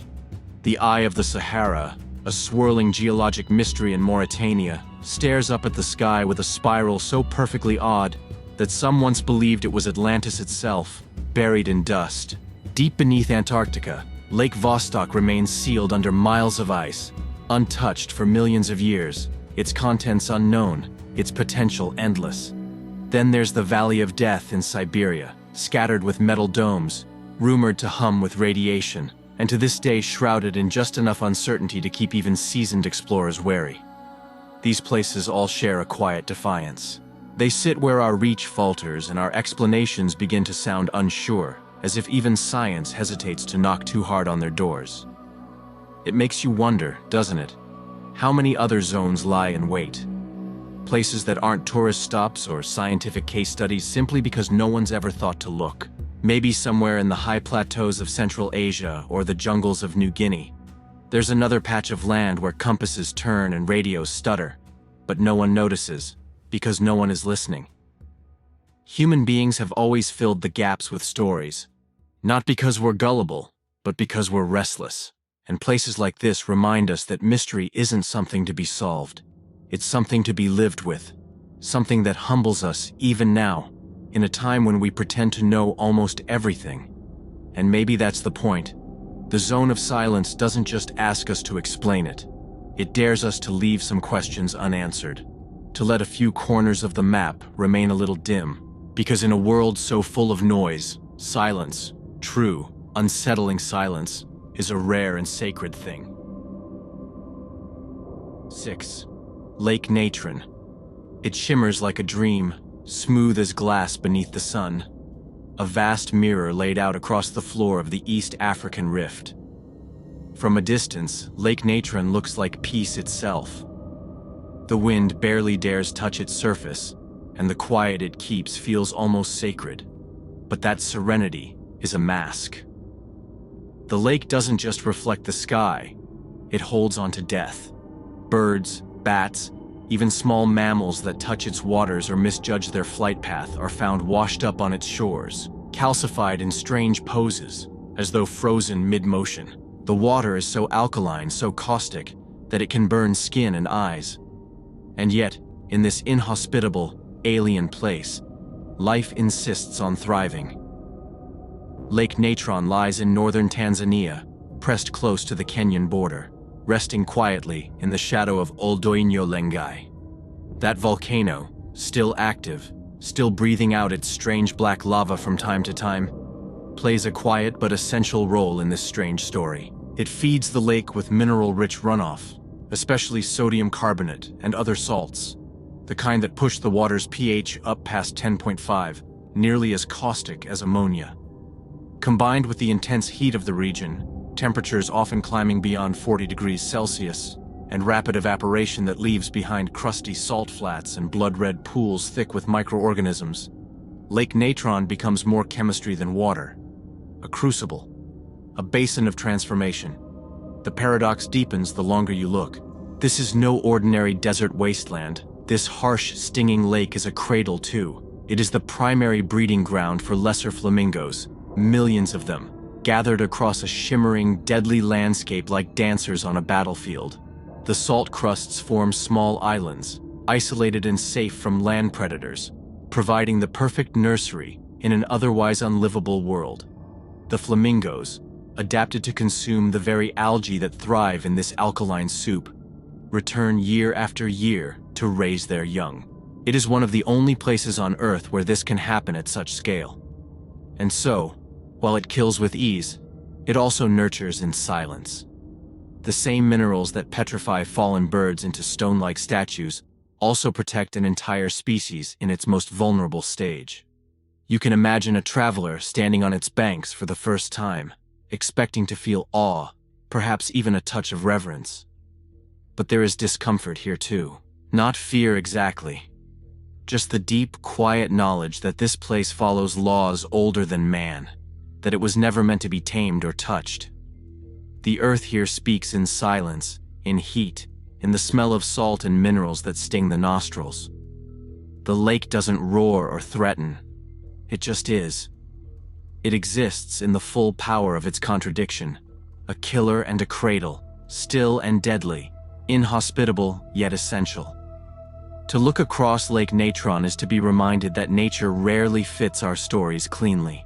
It does not divide itself into good and evil, life and death.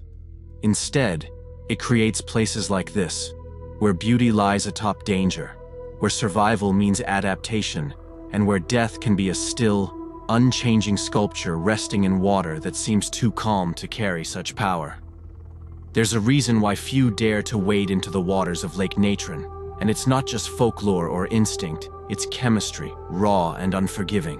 What runs through that lake is not ordinary water, not something you could scoop into your hands or splash on your face without consequence. It is thick with natron, a compound that once helped ancient Egyptians preserve the dead, and now helps this lake preserve whatever fate delivers into its reach. Mixed from sodium carbonate and baking soda, carried down in runoff from the black flanks of Old Doinyolengai, natron saturates the water until it becomes less a place to drink or bathe and more a liquid mirror of decay. At its most extreme, the water's alkalinity climbs to a pH of 10.5, comparable to ammonia, the kind used to scrub grime from tiles, the kind you wouldn't let touch your skin without gloves. And here it's not just alkaline, it's hot. Temperatures spike to 60 degrees Celsius, more than enough to make any living thing think twice before staying too long. It's not the heat of a warm bath. It's the kind of heat that strips away, that opens up the skin, allowing the caustic elements to do their work even faster. Dip a hand too long and it would sting, not from pain in the usual sense, but from the silent beginning of something breaking down. The very molecules that make up life, proteins, the building blocks of cells, begin to warp and twist in water like this. Heat speeds it up.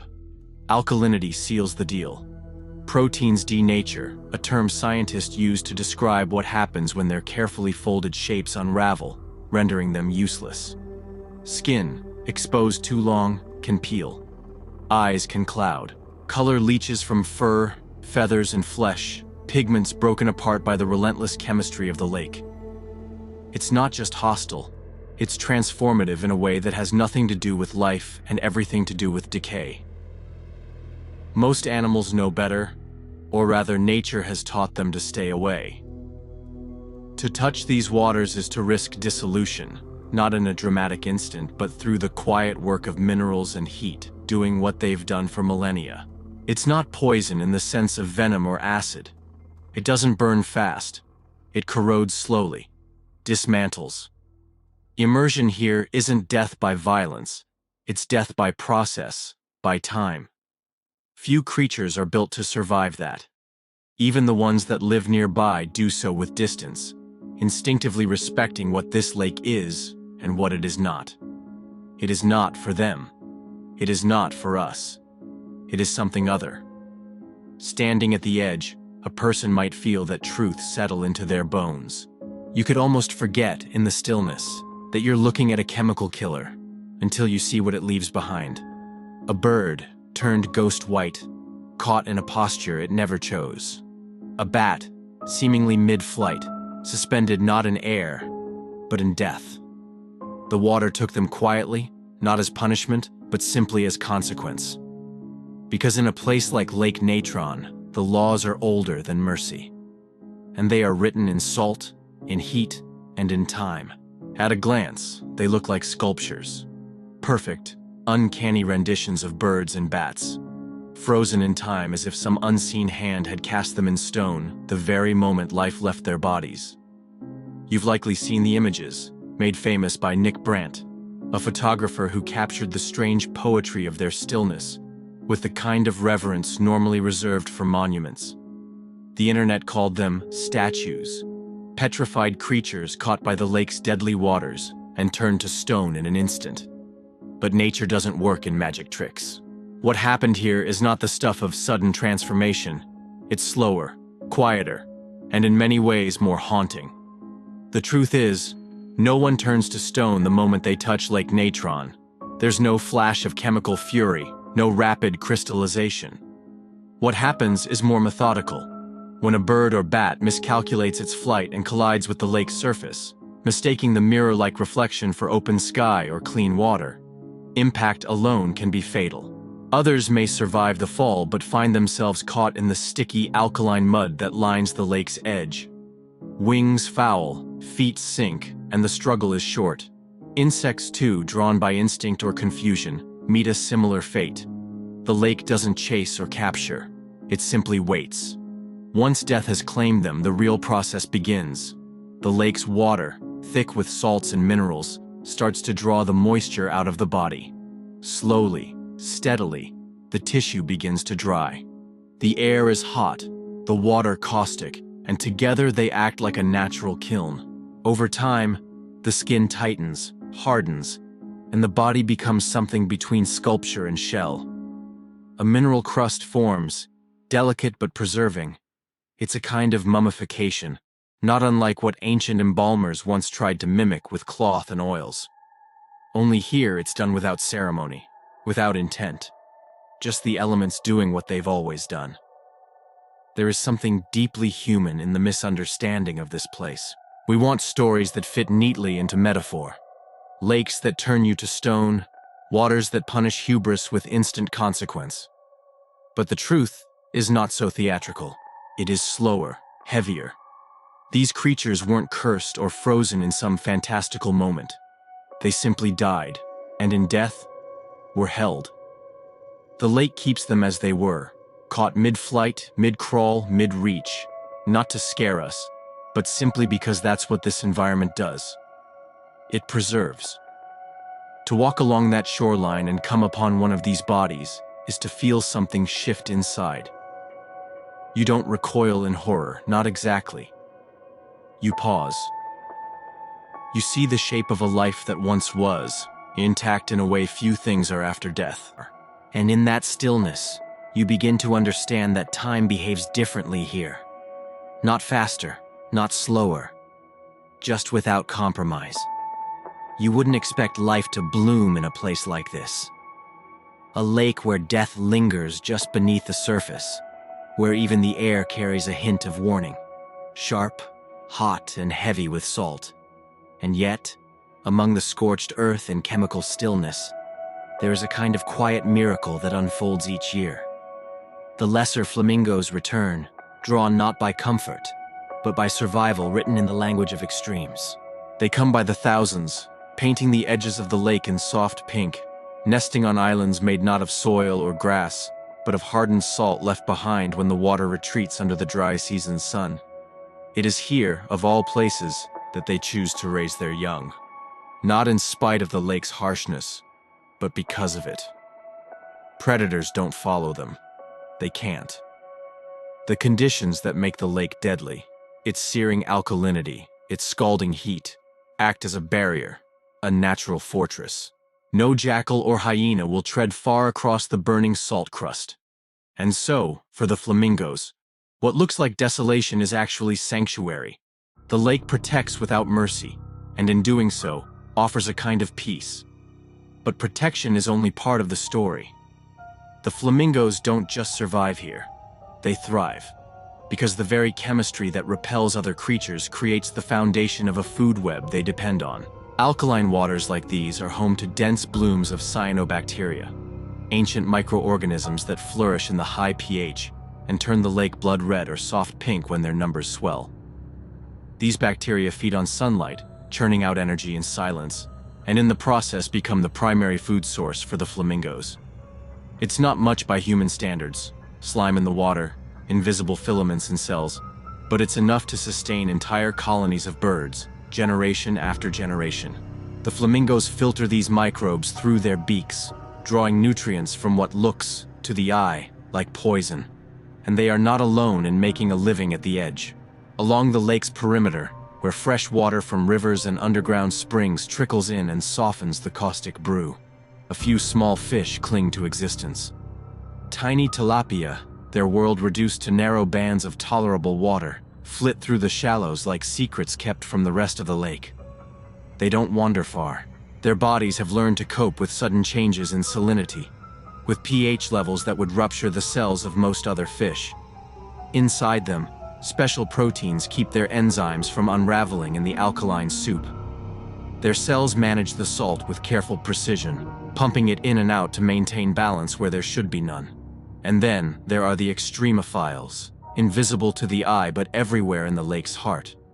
They aren't just surviving, they're tailored to this world, sculpted by it. Their enzymes remain stable in conditions that would destroy the molecular machinery of ordinary organisms. Their cell membranes are fortified against the tides of salt and base, not by armor, but by a kind of molecular wisdom honed over billions of years. Where life once began, it continues to adapt, even in corners of the planet that seem wholly unwilling to host it. It's a strange kind of reassurance to witness this, life finding purchase in the very places where death stands constant, to know that even in a place like Lake Natron, where stillness often means the end, movement still stirs. Wings still beat, cells still divide. And in the language of survival, spoken quietly by flamingos, fish, and microbes alike, the lake tells a different story than the one it shows. One not just of endings, but of fierce, improbable beginnings. Lake Natron forces us to reconsider where the line between death and life truly lies. It sits in northern Tanzania, quiet and unmoved, a place where the very ground seems scorched by its own chemistry. But more than just a hostile environment, it stands as a kind of riddle in the landscape, asking us not what makes a place dangerous, but what makes it alive. We grow up with a simple idea of what a habitat is: something green, temperate, welcoming, a world of soft grasses and flowing water. But Natron doesn't offer any of that. It strips the concept down to its core and leaves us with a harder truth, that life doesn't need to thrive to belong. Sometimes, it just endures. For all its starkness, this lake has become a mirror not only for the bodies it preserves, but for the questions it reflects back at us. What defines a world worth living in? Is it one where life is abundant and obvious? Or is it enough that life merely persists, hanging on at the fringes, shaping itself against impossible odds? That question carries far beyond the bounds of Tanzania. It echoes across deserts and seafloors, across icy moons and rusted planets. Scientists look to places like Lake Natron not because it's easy to understand, but because it reminds us that the rules of life aren't fixed. Extremophiles found in its waters are like messengers from a larger cosmos, living proof that biology can twist and adapt in ways we are only beginning to grasp. It's no wonder, then, that researchers study Natron as a window into other worlds. Its harsh conditions, high pH, blistering heat, salt that clings to every surface, are not unlike what we expect to find on Mars or in the subsurface oceans of Europa. If microbes can survive here, perhaps something similar waits beneath alien ice, breathing chemicals we'd consider poison, living in the dark not as an exception, but as a rule. Each strange adaptation found at Lake Natron becomes another clue in the search for extraterrestrial life. Not a guarantee, but a whisper that the universe may be more alive than it looks. Still, when people hear about this place, most don't see a scientific wonder. They see a cursed lake, a place that turns birds to stone and haunts with its stillness. The internet feeds that image, dressed up in shadows and myths, the kind that thrill for a moment and then fade. But if you take the time to look closer, to ask why and how, instead of simply recoiling, the reality is far stranger and more profound than any tale we could invent. A lake that punishes some forms of life but quietly shelters others. A landscape where beauty is hard, but not absent. Where death and life run alongside each other, and the difference between them is measured not in time, but in adaptation. What Lake Natron tells us, if we're willing to listen, is that life is not fragile. It is not soft. It is persistent, deliberate, and often found in the last place you'd expect. And that, in a world, and perhaps a universe, so full of inhospitable edges, is a kind of hope worth remembering. There is a kind of beauty that doesn't ask for admiration. It doesn't soften itself to be loved, doesn't bloom for applause. It simply exists, stark, unmoved, indifferent to our comfort. Lake Natron is that kind of beauty. The air there smells of sulfur, heavy and metallic, as though the earth itself were still exhaling its first breath. The water, sharp enough to burn skin and strip color from bone, holds no welcome. And yet, across that blistered mirror of salt and silence, life still finds a way to leave its mark. It is a place where the very things that repel us, the heat, the alkalinity, the silence, are the same things that shelter fragile beginnings. It kills with ease, yes, but it also guards the vulnerable with a quiet, brutal constancy. What can't tolerate it stays away. What learns to live with it is left alone. That paradox, right there, is the truth of this world. Not every sanctuary feels safe. Not every deadly place is empty. And maybe we forget that too often, looking only for life where it makes sense to us. But our planet is older than our assumptions, and far stranger. In corners untouched by time and unsoftened by convenience, it still writes stories we've barely begun to read. Stories where the sky touches the earth in hard lines, where water turns pink with algae and crusts over with salt, where the dead are held in silence and the living walk a narrow path through fire and ash. Lake Natron doesn't fit into the neat categories we like to use. It is both graveyard and nursery, both furnace and cradle. And in that contradiction, there's something deeply human. We too make peace with the harsh, carry beauty inside broken things. Find meaning where others see only danger. Maybe that's why places like this stay with us.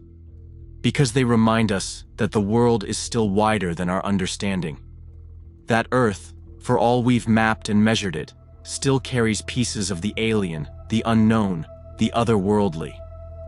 Not in galaxies far away, but here, shimmering on the surface of a lake that doesn't blink. 7. Tunguska Event. On the morning of June 30th, 1908, deep in the Siberian wilderness near the Podkamennaya Tunguska River, something extraordinary shattered the stillness of the taiga. It began with a flash, no warning, no sound, just an immense and blinding light that tore through the early sky, casting a sharp brilliance across the dense forest. Then, moments later, the heavens seemed to split open. A fiery object, streaking across the atmosphere, erupted with a force so violent that it lit up the sky and sent a wave of devastation coursing through the trees and the earth itself. Hundreds of kilometers from the epicenter, villagers were knocked off their feet. Some believed the end of the world had come. One man, sitting on the front porch of a trading post, recounted how the sky tore apart and fire rushed over the forest. Another, standing miles away, said it felt like his shirt was suddenly on fire, even though he stood untouched by flame. The sheer magnitude of the blast, so far removed from civilization, made it all the more eerie, a catastrophe that arrived without explanation in a place where silence was the norm. This was a land so remote, so vast and untouched, that in some places it would take days to encounter another soul. The explosion, however, spared none of it. In a span of seconds, over 80 million trees were laid flat like a field of matchsticks. For 2,000 square kilometers, the forest was decimated, the trees radiating outward from a single point as if something immense had descended and exploded just above them. Near that center, strangely, the trees remained standing but scorched, stripped of limbs, blackened and dead. Yet they stood as silent witnesses to a violence that came from the sky. What confounded scientists even more, when they eventually reached this isolated site years later, was the absence of something they expected: a crater. There was no hole in the ground, no telltale impact basin, no solid evidence of what exactly had touched the Earth. Whatever had caused this had exploded in the air, with a force 1,000 times stronger than the atomic bomb dropped on Hiroshima, and had left behind not a wound in the Earth, but a great unanswered question. The people who lived through it, scattered families, reindeer herders, traders, didn't have the language of science to explain what had happened. They simply knew the world had erupted, that the sky had burned, and that the forest had been erased in an instant. In such desolate beauty, where the wind whispered through the pines and life moved slowly with the rhythm of the seasons, something unimaginable had arrived, changing everything in a moment. The Tunguska event wasn't just a scientific puzzle. It was, above all, a deeply human moment of awe and fear, of survival and mystery. In a forgotten corner of the world, the universe had spoken in thunder, and to this day, the echo remains. Imagine a force so powerful that in the space of a few seconds it could flatten a forest the size of a major city, not with fire or flood, but with invisible waves of air moving faster than the speed of sound. That's what happened above the Siberian wilderness in 1908, when the sky didn't just light up, it detonated. Scientists, decades later, would estimate that the energy released in that single moment was between 10 to 15 megatons of TNT. To put that in terms that carry real weight, it was 1,000 times more powerful than the bomb dropped on Hiroshima. But this was no act of war. This was something older, more primal, and it came without warning. The blast wave from the explosion radiated outward for hundreds of kilometers. Trees were ripped from the ground, animals incinerated, people hurled off their feet by nothing more than air. And yet, no fireball touched the Earth. No crater marked the impact. Whatever had come from the sky had never truly landed. The shock waves didn't stop at the edge of the forest. They kept traveling, rolling through the atmosphere and pressing against the world itself. Seismic instruments as far away as Britain and even Indonesia trembled as the waves passed. Atmospheric pressure sensors recorded ripples circling the globe, some more than once. It was as if the Earth itself had momentarily flinched. Even without photographs or live footage, the data told a story of something colossal, a detonation so vast that it could be felt across oceans and continents. And yet, there was no explosion site to investigate. No giant stone buried in the ground, no smoking hole. That was the part that didn't make sense. At least not in the ways people understood back then. What made the Tunguska event unique wasn't just its scale, but its silence after. When researchers finally reached the remote site nearly 2 decades later, they found no trace of an impact object, no fragments of metal or stone, no crater to speak of. Just trees blown down in a perfect radial pattern, as if something had exploded high above the ground. And that, in time, became the most widely accepted explanation. A cosmic object, perhaps a stony asteroid, maybe a fragment of a comet, entered Earth's atmosphere at tremendous speed and pressure and disintegrated mid-air, several kilometers above the ground. The explosion occurred in the sky itself, a high-altitude burst so powerful that it did the work of a bomb without ever touching the soil. That kind of event is rare, but not impossible. When an object enters the atmosphere fast enough, it compresses the air in front of it, heats up, and if it's not strong enough to survive the descent, it can explode violently in what's called an airburst. What happened over Tunguska wasn't just destruction. It was the atmosphere being weaponized by a visitor from space. To the people on the ground, there was no talk of kilotons or airbursts. There was only the experience of heat on their skin, thunder with no storm, trees crashing down like dominoes. For them, the science would come later. In that moment, all they knew was that the sky had cracked open, and something beyond human comprehension had made its presence known, not with sound or flame, but with pressure and power that moved through earth and air like a hand brushing the surface of a drum. And long after the sound had faded, the question remained: how could so much come from something that left so little behind? They've called it the most powerful cosmic event in recorded human history, that no one actually saw happen up close. And yet, its fingerprint was etched across the trees, the soil, and the skies of Earth.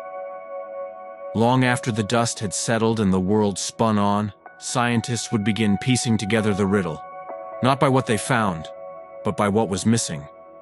The airburst theory rose not from imagination, but from hard mathematics and careful observation. A cosmic body, perhaps an asteroid, maybe a comet, estimated to be between 30 to 50 meters wide, entered Earth's atmosphere at blistering speeds. Not massive by planetary standards, but traveling fast enough to turn air into fire. At an altitude of 5 to 10 kilometers above the ground, the object couldn't hold itself together anymore. The heat, the pressure, the speed. It was too much. And so it disintegrated in an instant, unleashing a shockwave that tore across the landscape without leaving a scar in the soil. No crater, no fragments, just energy, raw and unleashed, with the forest as its witness. What followed wasn't just guesswork. Decades later, scientists turned to computers to test this theory, feeding in every scrap of data collected from the flattened trees, the burn patterns, the geography. The simulations returned a familiar sight. Trees laid out in perfect rings, scorched in all the right places, standing charred near the center, all matching what had been found on foot in that remote Siberian expanse. These digital models, built from physics and historical observation, recreated what the human eye had only glimpsed through memory. The treefall patterns, the angle of the blast, even the thermal radiation that cooked the landscape, but left no fire burning for long. It all fit, down to the eerie silence that followed. But not all scientists agreed on the kind of object that triggered it. Some turned their eyes to comets, icy vagabonds from the outer reaches of the solar system. Unlike rocky asteroids, comets are fragile, composed mostly of ice and dust, bound together like snowballs held too long in a warm hand. If it had been a comet, that would explain why no pieces were found. No metal, no stone, just vaporized water, and a searing release of energy.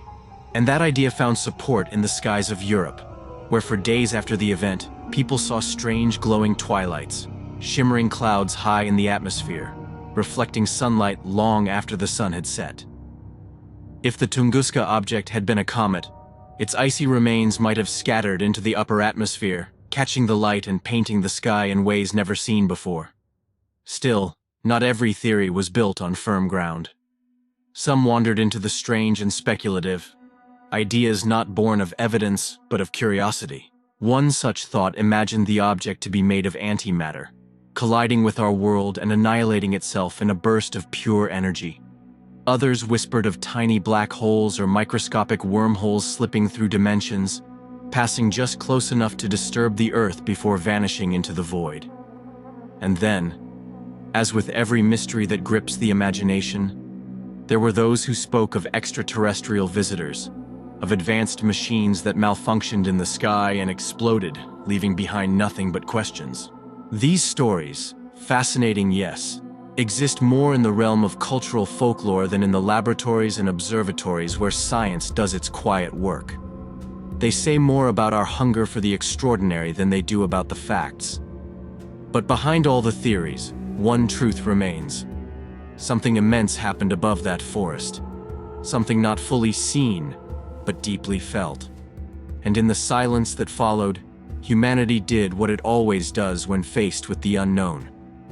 It wondered, it questioned, and it searched the sky, not in fear but in awe. It wasn't until nearly 2 decades after the sky shattered over Tunguska that a man named Leonid Kulik set out to chase its ghost. A Soviet mineralogist with a weathered face and an almost stubborn sense of purpose, Kulik believed he would find a crater. Something tangible. Something solid that could finally explain the strange scars left across the taiga. But this wasn't a place eager to give up its secrets. The journey alone was unforgiving. With no real roads to guide him and only sparse local knowledge to rely on, Kulik and his small team braved thick swamps, freezing rivers, and the biting edge of Siberian spring. Local Evenki hunters were wary of the site, calling it cursed. warning of strange lights and dead zones where nothing grew. But Kulik pressed forward, dragging supplies on sledges, his men sometimes waist-deep in mud, sleeping in damp tents with frost creeping in overnight. And then, after weeks of hardship, they saw it. A forest knocked down in all directions, trees flattened like a child had swiped his hand across a patch of tall grass. Kulik walked among the trunks, measuring, sketching, trying to make sense of the pattern. Everything pointed away from a central space, and yet there was no crater, no charred rock or scorched earth where a cosmic visitor had struck. It defied the expectations of the time, and it haunted him. He returned multiple times in the years that followed, hoping with each trip that the missing piece would reveal itself. But it never did. What he did leave behind, though, was a foundation. Physical records, samples, testimonies that others would build on long after he was gone. Years passed, and science moved quietly forward. In the laboratories and institutes of the Soviet Union and beyond, researchers began studying the trees that had somehow survived. Some of the cores showed evidence of sudden, intense heat. Rings warped and stressed as if they'd been flash-cooked in an oven far beyond anything nature could have produced. In the resin of some, tiny spheres were found, barely visible to the naked eye. Microspherules, they called them. Tiny glass-like beads rich in metals that didn't quite belong in that soil. Perhaps fragments of something that came from space and vaporized before touching ground. It wasn't proof in the way Kulik had hoped for, but it was a whisper of the truth. With time, the forest began to regrow, covering over the wound. But modern tools Kulik could never have dreamed of, brought the story back into focus. Satellites orbiting high above traced the treefall pattern with mechanical precision, confirming the blast's symmetry. LiDAR scanning, bouncing invisible beams through the dense canopy, revealed a clear and chilling picture of the destruction beneath the foliage. A ghost map of the explosion, preserved in the geometry of the land. The technology showed what eyes on the ground could not. The sheer scale, the strange absence of a point of impact, the precision with which nature had been reshaped by something it could not resist. Through all this, the human element never left the equation. The work was done not by machines, but by hands and minds determined to understand something that had touched Earth with such silent violence. And in that pursuit, there is something deeply human. The belief that even the mysteries written in fire across the sky can one day be read like a book, if we are willing to turn the pages. Sometimes the most unsettling mysteries are the ones that leave behind no artifact, no souvenir. Just a question echoing louder the more we try to answer it. In the case of Tunguska, the world was left staring at a devastated wilderness and asking a very simple thing. Where did it go? How could something with the power to flatten forests, shake the earth, and brighten the skies across continents simply vanish? Scientists have tried to explain it through the nature of the object itself. Perhaps it was a comet, mostly made of ice and porous material, fragile enough that it disintegrated entirely in the heat and pressure of descent. Or maybe it was a carbon-rich asteroid, riddled with voids and fractures, more dust and air than stone, vaporizing in the sky like a snowflake on a stovetop. And yet even that doesn't fully quiet the mind, because when something that large burns up, it should leave a chemical footprint, elements scattered in soil, in ice, in the trees themselves. But the traces are faint, far less than expected. As if the thing that came had only borrowed mass from another place and left nothing of itself behind. Then, there's the matter of where it happened, and when. A random patch of Siberian taiga, one of the most remote and empty stretches of land on the planet. If it had come just hours later, Earth's rotation might have carried cities like St. Petersburg or parts of Central Europe into its path. The death toll would have been unimaginable, and that thought, that a force capable of leveling a city fell instead on a forest, is a quiet reminder of how much of our safety rests on chance. Every day, Earth moves through a cosmic shooting gallery. The sky above us isn't empty. It's full of forgotten fragments, icy bodies, rogue rocks hurtling at thousands of kilometers per hour. Most burn up, unnoticed. But some, like Tunguska, come close enough to remind us just how vulnerable we are. That's why, in modern times, a network of telescopes and satellites now scans the heavens day and night, tracking near-Earth objects, calculating orbits, sounding quiet alarms. But even with all our technology, the truth is, we still miss things. We don't see them all, not yet. And in the space where certainty ends, imagination begins. Over the decades, Tunguska has become more than just a scientific case study. It's become a cultural phantom. The unexplained nature of it, the remote setting, the missing evidence, all of it has been fertile ground for stories. Some tell of alien spacecraft, malfunctioning and exploding mid-flight. Others speak of secret weapons, ancient relics, or portals to worlds we weren't meant to see. Even in fiction, it echoes. Writers like Lovecraft saw in Tunguska not science, but something older and darker. Cosmic horror hidden in the sky. The idea that the universe can touch us at any time, and that we might never understand why. The event lives on in novels, films, whispers passed down through generations, who look up and wonder if it could happen again. And maybe that's the real legacy of Tunguska. Not just what it did to the forest, but what it did to the human mind. We crave explanation. We ache for closure. But when nature answers with silence, we fill the gap with myth, with memory, with meaning. Even when science seems to lay out the facts, there's something in us that still feels the weight of that morning, when the sky flared, the earth trembled, and something we never saw left a mark that still hasn't faded. Imagine the morning rush in New York City. Subways packed, crosswalks pulsing with life, voices tangled in a daily rhythm that's become second nature to millions.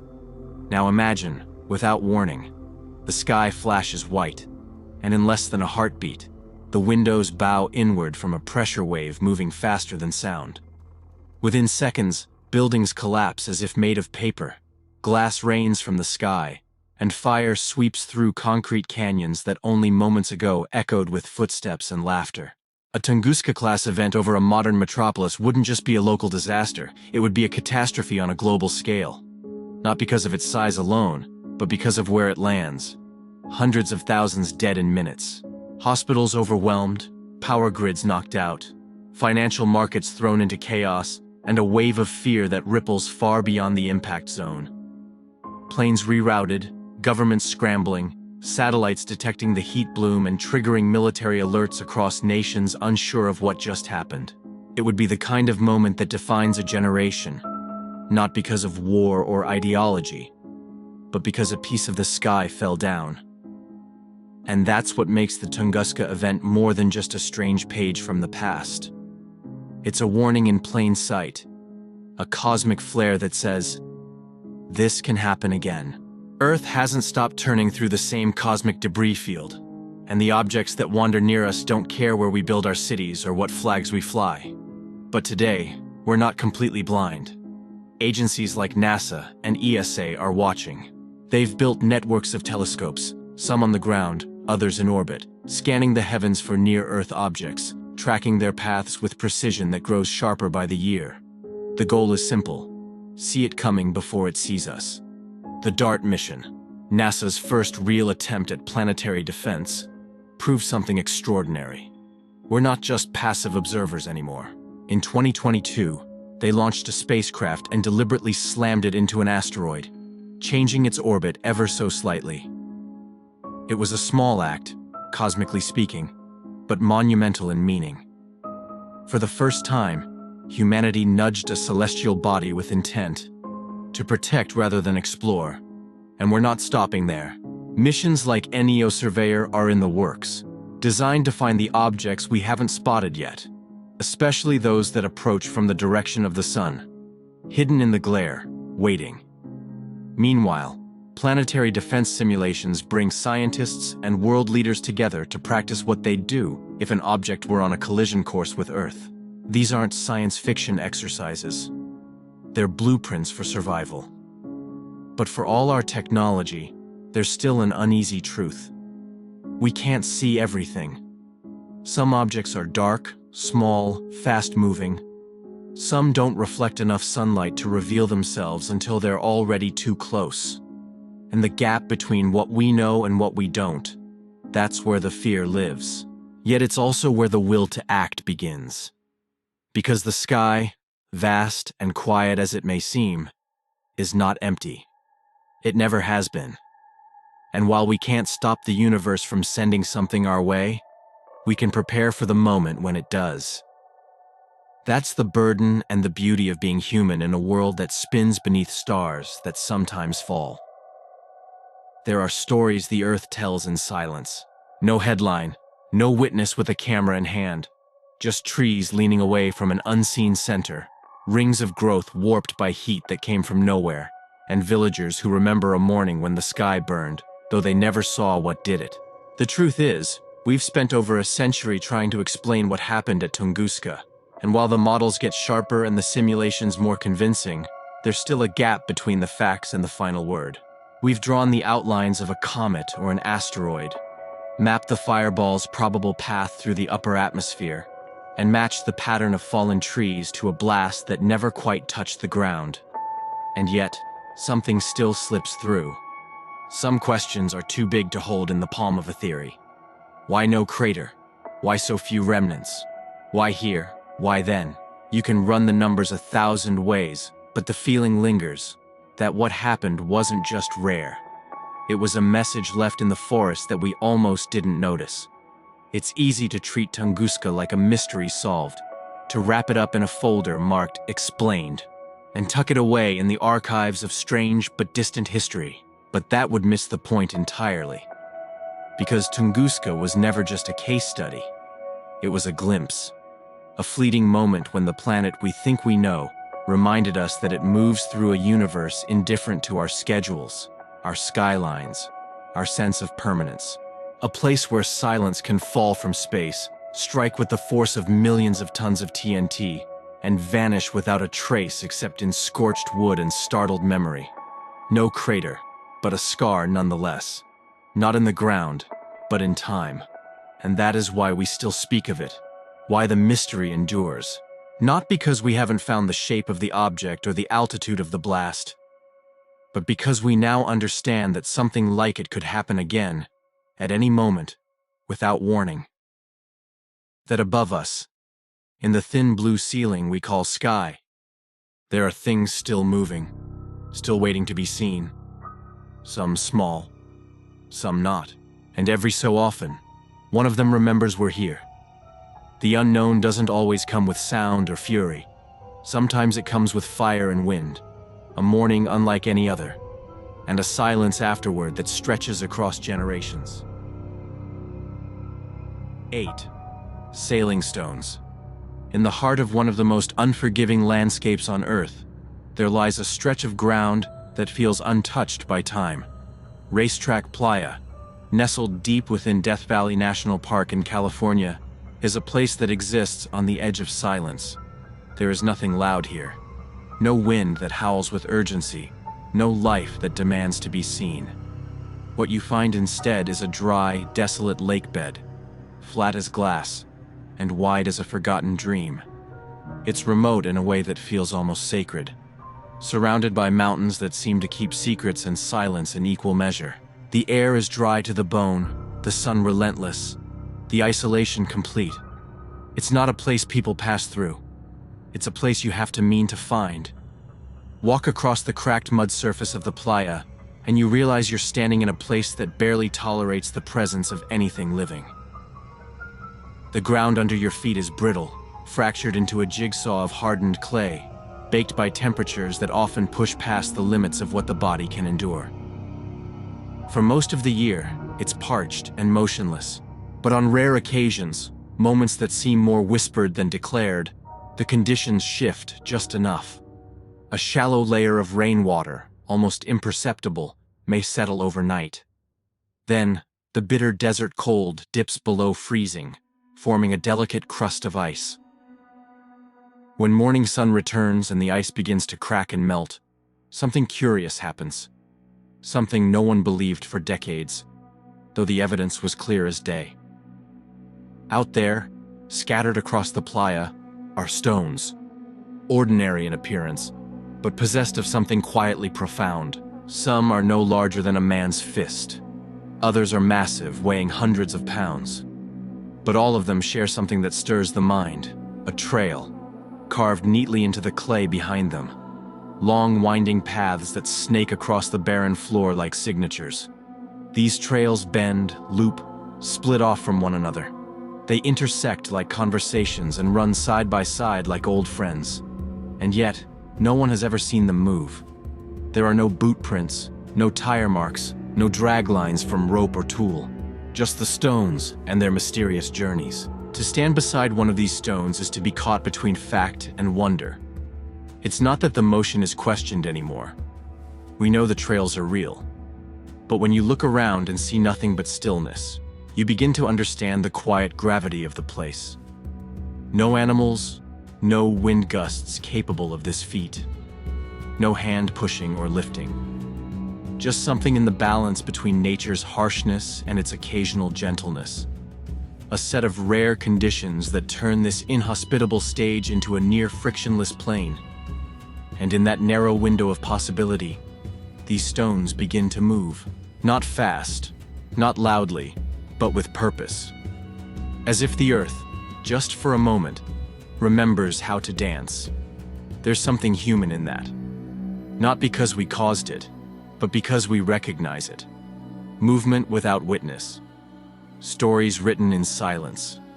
Journeys made in isolation, without an audience, yet leaving undeniable marks behind. Out there in the vast loneliness of Death Valley, the stones don't need to be seen to matter. They move anyway. It began, as so many things do, with someone noticing something they couldn't quite explain. In the early 1900s, a handful of travelers, explorers, and surveyors stumbled across the playa and found themselves confronted by a puzzle. Rocks, large, weathered, stubborn things, had left behind sweeping trails etched into the hard earth. They looked like they'd been dragged by invisible hands, not just skimming a few feet, but gliding over the vast flat with a grace that didn't match their bulk. There were no stories passed down, no records from the people who came before. Just fresh eyes seeing something strange and leaving with more questions than answers. People tried to make sense of it, as people always do. Theories sprang up like weeds. Some were grounded in what little was known: hurricane-force winds, strong enough perhaps to budge the stones. Others reached further into the unknown, pointing to earthquakes rumbling beneath the surface, or unseen magnetic forces pulling from deep inside the earth. And then there were those who let their minds drift into the mysterious, speaking in hushed tones of spirits, of something not quite natural, of the desert holding secrets it didn't want to share. The remoteness of the playa only fed the wonder. The fact that no one had seen a stone move, not once, added a weight to the mystery that couldn't be brushed aside. And maybe that's what made it endure. The simplicity of the setup, a flat stretch of land and a rock, should have made it easy to solve. But the desert has its own pace, and it does not move for the curious. The playa is not the kind of place you just visit. It takes planning, time, and luck. Most days, it gives you nothing but heat and silence. To catch the stones in motion, you'd have to be there on a morning after rare rain, when the night has frozen a thin layer of water, and the sun begins to rise. You'd have to be there when nature decides for just a few minutes to put on a quiet show. And no one ever was. Not then. That's what kept the mystery alive. The stones could wait years, decades even, before they moved. They didn't care if anyone was watching. And when they did move, it happened in silence, without warning, without witness. All that was left behind was the trail. A memory without the moment. And so people kept guessing, because that's what we do when faced with something that doesn't explain itself. We stand in front of it, measure it with the tools we have, and when it still doesn't fit, we lean on stories. The playa gave no answers for over 100 years, not because the mystery was impossible, but because the earth doesn't reveal its secrets just because we're curious. It waits, and we learn, eventually, to wait with it. It took more than a century of wondering before someone finally caught the stones in the act. Not by standing there and waiting, because no person, no matter how patient, could outlast the desert's long silence, but by watching in a different way. In the 2000s and into the following decade, a small team of researchers, including a man named Richard Norris and his cousin Jim, decided that it was time to stop guessing. They came not with wild theories, but with instruments, GPS trackers, high-resolution time-lapse cameras, and a stubborn willingness to wait for the playa to reveal what it had kept hidden for generations. They placed their hopes and their equipment on the backs of rocks that had waited too long to be understood. What they captured in time was movement, real, deliberate, and slow. Not the kind that shakes the earth or makes a sound you could hear. No sudden jolts. Just a steady, creeping journey across the playa floor, often no faster than a few inches per second. It was the kind of motion most eyes would miss, even if they were looking straight at it. And yet, it was enough. For the first time, there was proof. The rocks were not being dragged by spirits or nudged by some unseen force of nature beyond understanding. They were moving, and they were doing so with the quiet help of something far more ordinary and beautiful: ice. The answer, as it turned out, lay in a fragile balance. During rare winter nights, when moisture from the desert air settled low and the temperature dipped below freezing, thin sheets of ice formed around the rocks. Not thick slabs, not towering chunks, just delicate layers, sometimes barely thicker than a coin, spreading out for meters in every direction. These icy skins cradled the rocks, lifting them ever so slightly, separating them from the roughness of the playa's surface. Beneath them, the hardened clay softened with moisture and became slick, a kind of natural lubricant made from cold, wet mud. Then came the morning sun, and with it, change. The ice began to crack, to loosen, to melt, but it didn't vanish all at once. It broke apart in floating panes, still clinging to the rocks, still holding a fragile connection between air and earth. And then the wind arrived. Not howling or fierce, but soft, barely stronger than a breeze, 10 miles an hour at most. Yet under these precise and rare conditions, that was enough. The floating sheets of ice began to move, pushed across the slick surface of the playa like glass rafts on a calm lake. And the rocks, held within or behind those sheets, began to glide, slowly, gracefully, without a sound. It didn't take strength. It took balance. Not just the right weather, but the right sequence of cold and sun, of stillness and motion. Everything had to line up just so. Temperature, moisture, timing, wind speed. And if even one piece was missing, the whole thing would fall back into stillness again, waiting for another winter, another perfect morning. And that, in a way, is what made the mystery so human after all. The rocks moved not because they were forced, but because the world briefly aligned around them. Their journeys weren't dramatic. They didn't need to be.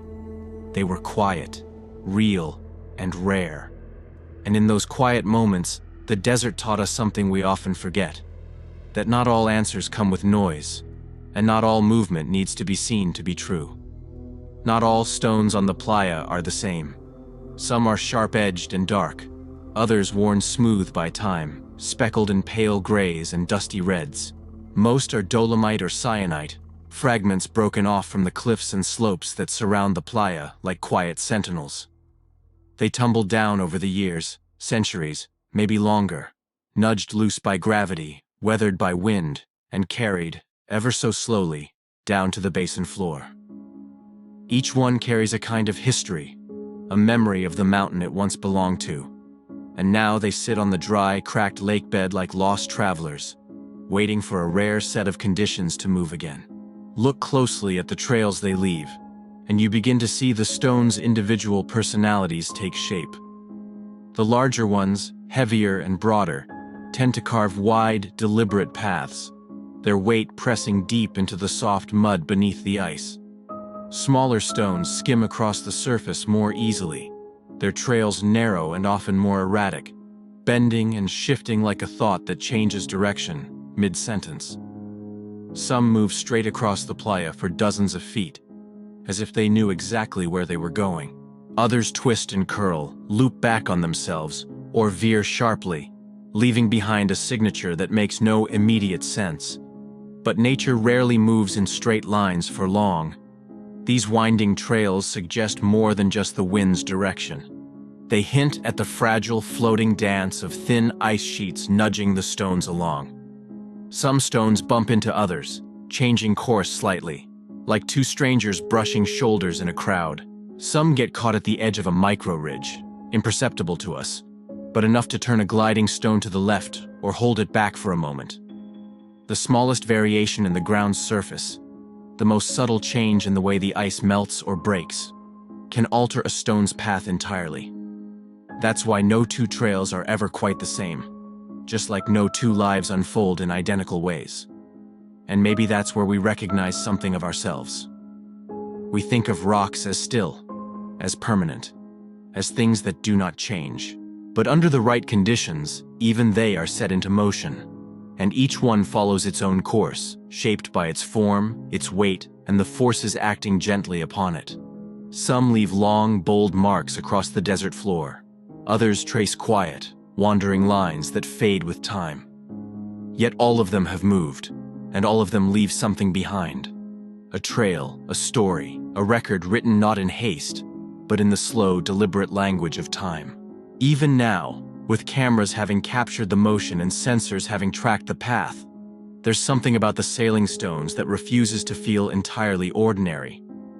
You can explain the science, describe the thin ice, the cold nights, the breeze just strong enough to coax a rock across the playa. But when you stand before one of those long, graceful trails stretching behind a solitary stone, the sight still unsettles something in the back of the mind.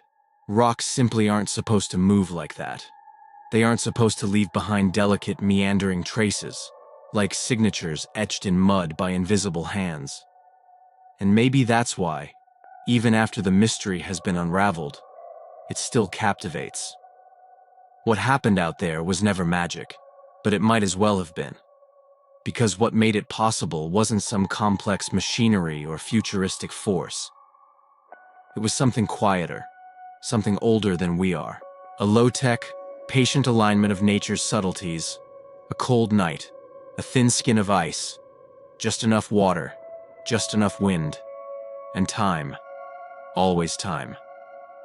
The conditions had to fall into place just right, not once, but many times over the years, and still the answer eluded us until 2014. Not because we weren't smart enough to understand, but because nature, in its own way, is very good at hiding its tricks. Especially when those tricks move at inches per second, in places no one happens to be watching. There's a lesson in that, one bigger than the rocks or the trails they leave behind. It speaks to the heart of how science works, not through spectacle, but through patience, through showing up, again and again, and waiting for that one brief window when the pieces fall into place. It's a reminder that many of nature's most compelling riddles don't shout for attention. They whisper, and they wait for someone quiet enough to listen. Being in the right place at the right time isn't just luck. It's persistence. It's faith that the answer is there, even when all you see is stillness. And yet, before we knew, it was tempting to reach for something stranger. There's a part of the human mind that doesn't like an unanswered question, especially when the question sits far from civilization, in a place that seems untouched and unwatchable. When you see a rock with a trail behind it but no sign of movement, no cause, no footprints or wires, the mind fills in the gaps with what it knows, or with what it wants to believe. Maybe spirits moved them, maybe unseen energies. It's the same impulse that gives birth to crop circles or flickering lights in the night sky. We want meaning. We want pattern. And when the in-between stages are hidden, when the transition from stillness to motion happens without us, we build bridges with imagination. That's not foolishness. That's the brain doing what it's always done, trying to make sense of the world with the information it has, But what the sailing stones show us is that sometimes the truth is even more beautiful than the myth. That you don't need the supernatural for wonder. All it takes is a frozen night, a breath of wind, a bit of water, and a world that still moves in mysterious ways. Just slow enough that we almost missed it. There was no grand observatory behind the answer. No blinking satellites in orbit or billion-dollar grants chasing fame. Just a handful of people with weathered boots, worn notebooks, a few cameras, and the kind of patience that doesn't demand spectacle. In a world of instant data and noisy breakthroughs, the mystery of the sailing stones was resolved by something much quieter. Time. And people willing to return to the same dry lakebed year after year, waiting not for drama, but for subtlety. For that rare morning when everything aligned just so, and the desert whispered something it had held in silence for over a century. What makes this story remarkable is how deeply unremarkable the tools were. No high-tech sensors embedded deep in the earth. No army of specialists watching live feeds around the clock. It was a puzzle built from dust and stone and wind. An equation written across an empty landscape in a language we had to learn slowly. That it took decades to solve something so visually simple, a rock and a line in the dirt, speaks volumes not about our limits, but about nature's depth. We often forget that the earth still holds riddles that don't shout for attention. That the most ordinary things, stones sitting on flat ground, can be among the last to give up their secrets. And maybe that's fitting. Racetrack Playa has always looked like a place from another world. Wide and flat as the edge of the moon, ringed by low mountains that keep their distance, the surface split into a patchwork of cracked earth like ancient skins stretched across time. There are no trees, no streams, no sound but the wind. And in that silence, the stones wait. Not for us, not for cameras, but for the moment. That rare convergence of cold and wet, of sunlight breaking across thin ice, of a breeze that carries just enough strength. The desert doesn't rush, it doesn't force. It simply waits for alignment, and when it comes, without noise, without witness, the stones move. They do not tumble, they do not skid, they glide. Turkmenistan has, in recent years, considered the question aloud. What would it take to extinguish the crater? A noble thought, on paper. But the moment you begin to ask the how, the answers grow murky. No one knows how much gas remains, or how far the reservoirs stretch. You can't simply pour water on it, or bury it under sand. There are risks of reignition, of collapse, of releasing more gas in the attempt than the fire itself would ever consume. Even if the technical means existed, the decision is complicated by more than engineering.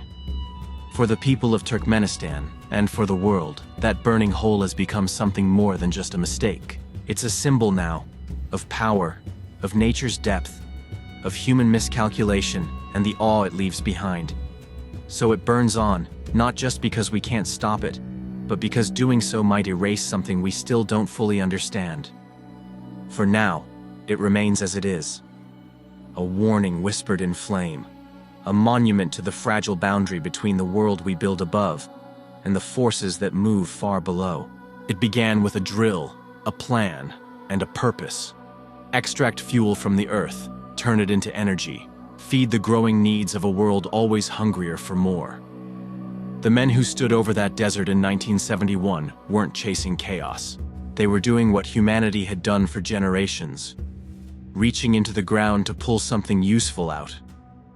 But somewhere between intention and execution, the ground gave way. And what was meant to be an act of progress became a scar that burns to this day. It's a familiar story, really. We push forward with confidence, tools in hand, charts on the table, only to find that nature has its own layers, unseen, unmeasured, and often unwilling to be tamed. There's something deeply human in that misstep. We shape the world with grand ambitions and assume that we can undo, unmake, retreat if needed. But sometimes, there's no undoing. Sometimes, a single decision spirals into something no one foresaw. The Darvaza crater is just a hole, yes. but inside it burns the reminder that Earth is not a machine built for our convenience. Its systems are ancient, vast, and complex. And when we interfere without full understanding, we do so at a cost. That pit of fire isn't the only result of such miscalculations, but it is one of the most visible, one of the most stubborn, and one of the most poetic. Now people come from all over the world to see it. They stand on the edge of that burning mouth and stare down into the glow. Cameras raised, breath held. Some see wonder, others see warning. It's beautiful, yes, in that strange way that danger often is. But beneath the surface charm is a deeper truth. This isn't just a marvel of geology or a quirk of history. It is what happens when human certainty meets the deep, slow patience of the planet itself. A fire meant to last a few days now marks decades. A hole dug in pursuit of energy now radiates with the consequences of haste, silence, and secrecy. And so it burns, this paradox of flame. Man-made, yet unmanageable. Straightforward in its cause, yet impossibly complex in its outcome. A mistake you can stand beside, warm your hands near, and still not fully comprehend. The door to hell may light up the night, but what it truly illuminates is the limit of what we know, and how quickly that limit can fall away beneath our feet. Beneath our feet, the world is not quiet. It only seems that way because we live on the skin of it, walking above a planet forever in motion, breathing heat and pressure through seams we barely understand. The Earth is a sealed vessel in many ways. Its crust just thick enough to contain the oceans of fire below, just strong enough to trap immense reservoirs of gas and molten rock. And when that pressure finds a crack, it doesn't whisper, it erupts. Earthquakes ripple, volcanoes roar, flares ignite. We call this home, but what lies beneath is closer to a machine wound too tightly. One whose inner workings we've only begun to glimpse through drill bits, seismic readings, and brief, accidental encounters with forces far older than language. The Darvaza crater is just one glimpse into that deeper world. A brief rupture, a moment when human ambition pierced something it didn't fully recognize. And what came out was not wealth, not control, but raw, unfiltered energy, burning without pause. It serves as a window, not just into geology, but into our place in all of this. We tap into the Earth thinking we are the operators, the engineers, the ones in charge. But every so often, the Earth reminds us that it is not a passive landscape. It is alive with pressure and heat and movement, and the balance we live in is more delicate than we care to admit. And then, there's the name. The Door to Hell. We gave it that title, not because of science, but because something in us still trembles at the sight of fire rising from the ground. We've been telling stories about flames in the deep for as long as we've had stories to tell, of gods beneath volcanoes, of underworlds lit by eternal coals. When we looked into that pit and saw the fire looking back, we reached not for reason, but for myth. That name speaks more to us than to the place itself. It's a reflection of the fear we carry and the reverence we still hold for the raw forces of nature. We created the myth because we needed one, because it made sense to call it something ancient and terrible, rather than face the simpler truth. Because in the end, it is just a hole we made, one we can't put out, a mark of human hands left on a world far older than us, still burning, still whispering the limits of our understanding. And maybe that's why people keep coming, to see the fire, yes, but also to feel for a moment the weight of something we didn't build, can't control, and might never fully grasp. 9. Door to Hell. In the vast emptiness of Turkmenistan's Karakum Desert, there lies a scar on the earth so surreal, so persistent, that it's been called the Door to Hell. It doesn't roar like a volcano or lash out like a storm. It simply burns. Day after day, night after night, a great flaming maw glows against the desolate landscape, an open wound in the planet, exhaling fire into the silence. There are no fences, no grand signs, no gift shops, just the endless whisper of wind across sand, and at the center of it all, A crater filled with flickering flames and glowing embers that seemed to have no source but the Earth's very soul. This place doesn't feel like it belongs on our planet. It feels forgotten, abandoned, like something humanity should never have touched. Back in 1971, when the world was still in the long shadow of the Cold War, a group of Soviet engineers arrived here, armed with drills and charts, searching for natural gas beneath the surface. They weren't adventurers. They were men of calculation and method, sent to turn resource into progress. But what they found wasn't what they planned for. Their machinery bit into the crust, and the ground answered back. Beneath them, a hidden cavern of gas lay waiting. The drill punctured it, and in an instant, the earth gave way. The desert floor collapsed, forming a gaping pit over 200 feet wide, swallowing their equipment, their plans, and nearly themselves. The men stood on the edge of this new void, the air thick with the stench of methane. The risk was immediate. Methane, invisible and deadly, could seep into nearby areas, poison water, or worse, ignite unexpectedly. So, in what they believed was a sound decision at the time, the engineers chose to burn it off. Better to control the fire, they thought, than let nature decide. They lit the crater, expecting the flames to devour the gas in a matter of days. Weeks, at most. They waited. The days turned into months, the months into years.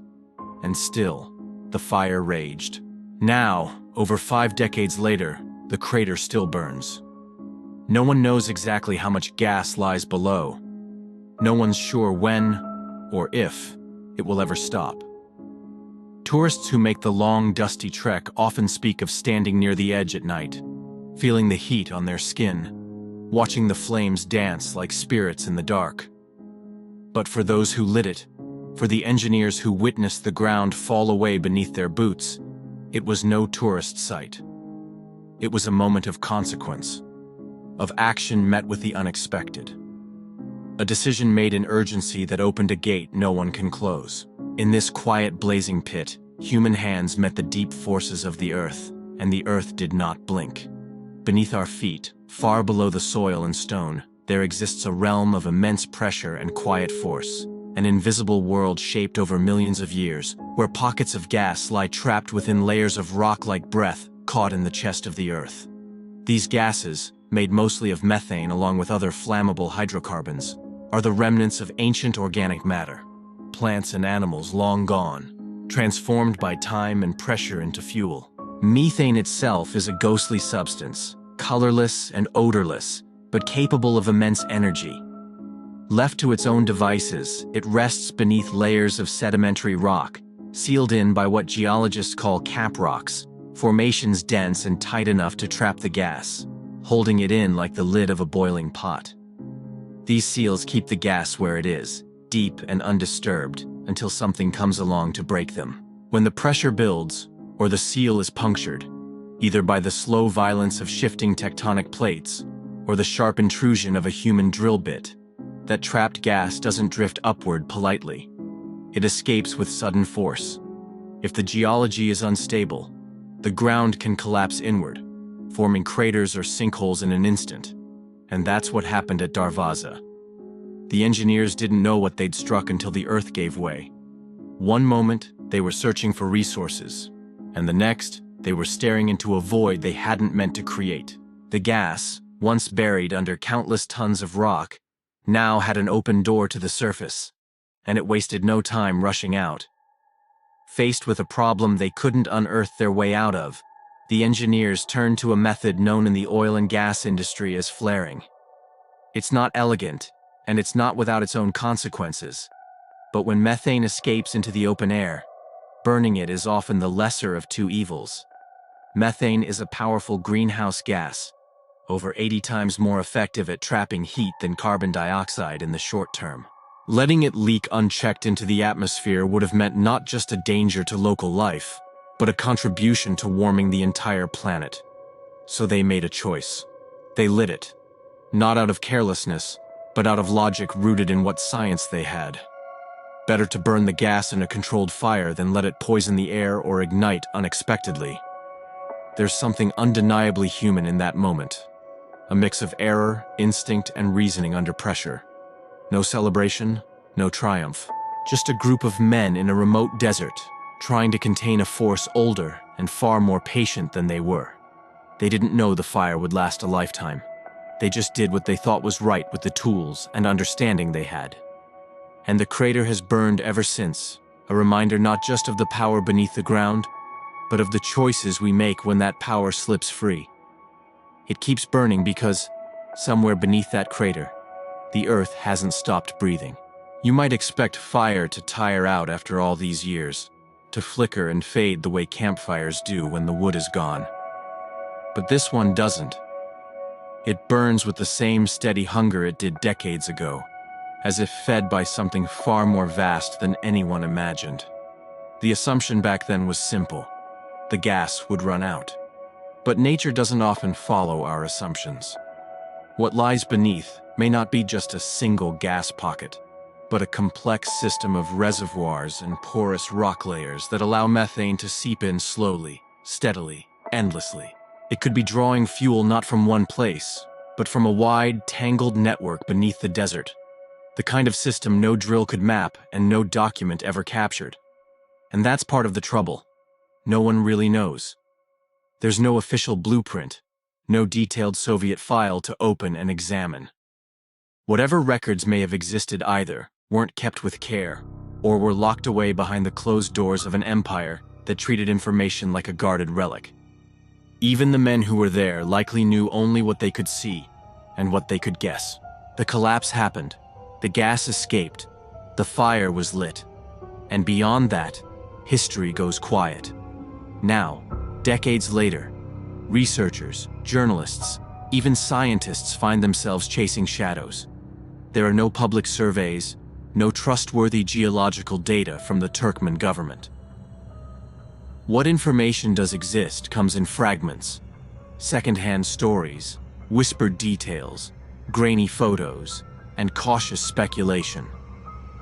That absence of clarity creates its own kind of unease.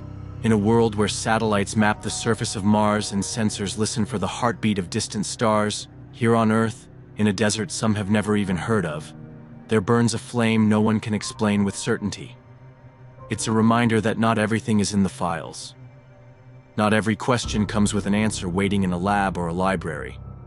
Some things endure without being understood, like this fire, burning, constant, and surrounded by silence.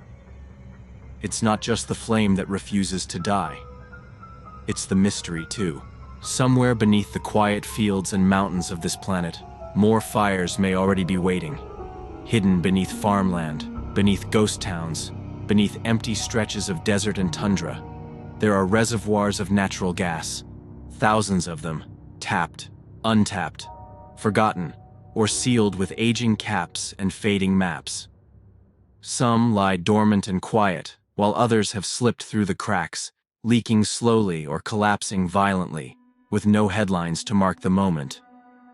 The Darvaza crater might be the most famous of these openings, but it is not unique.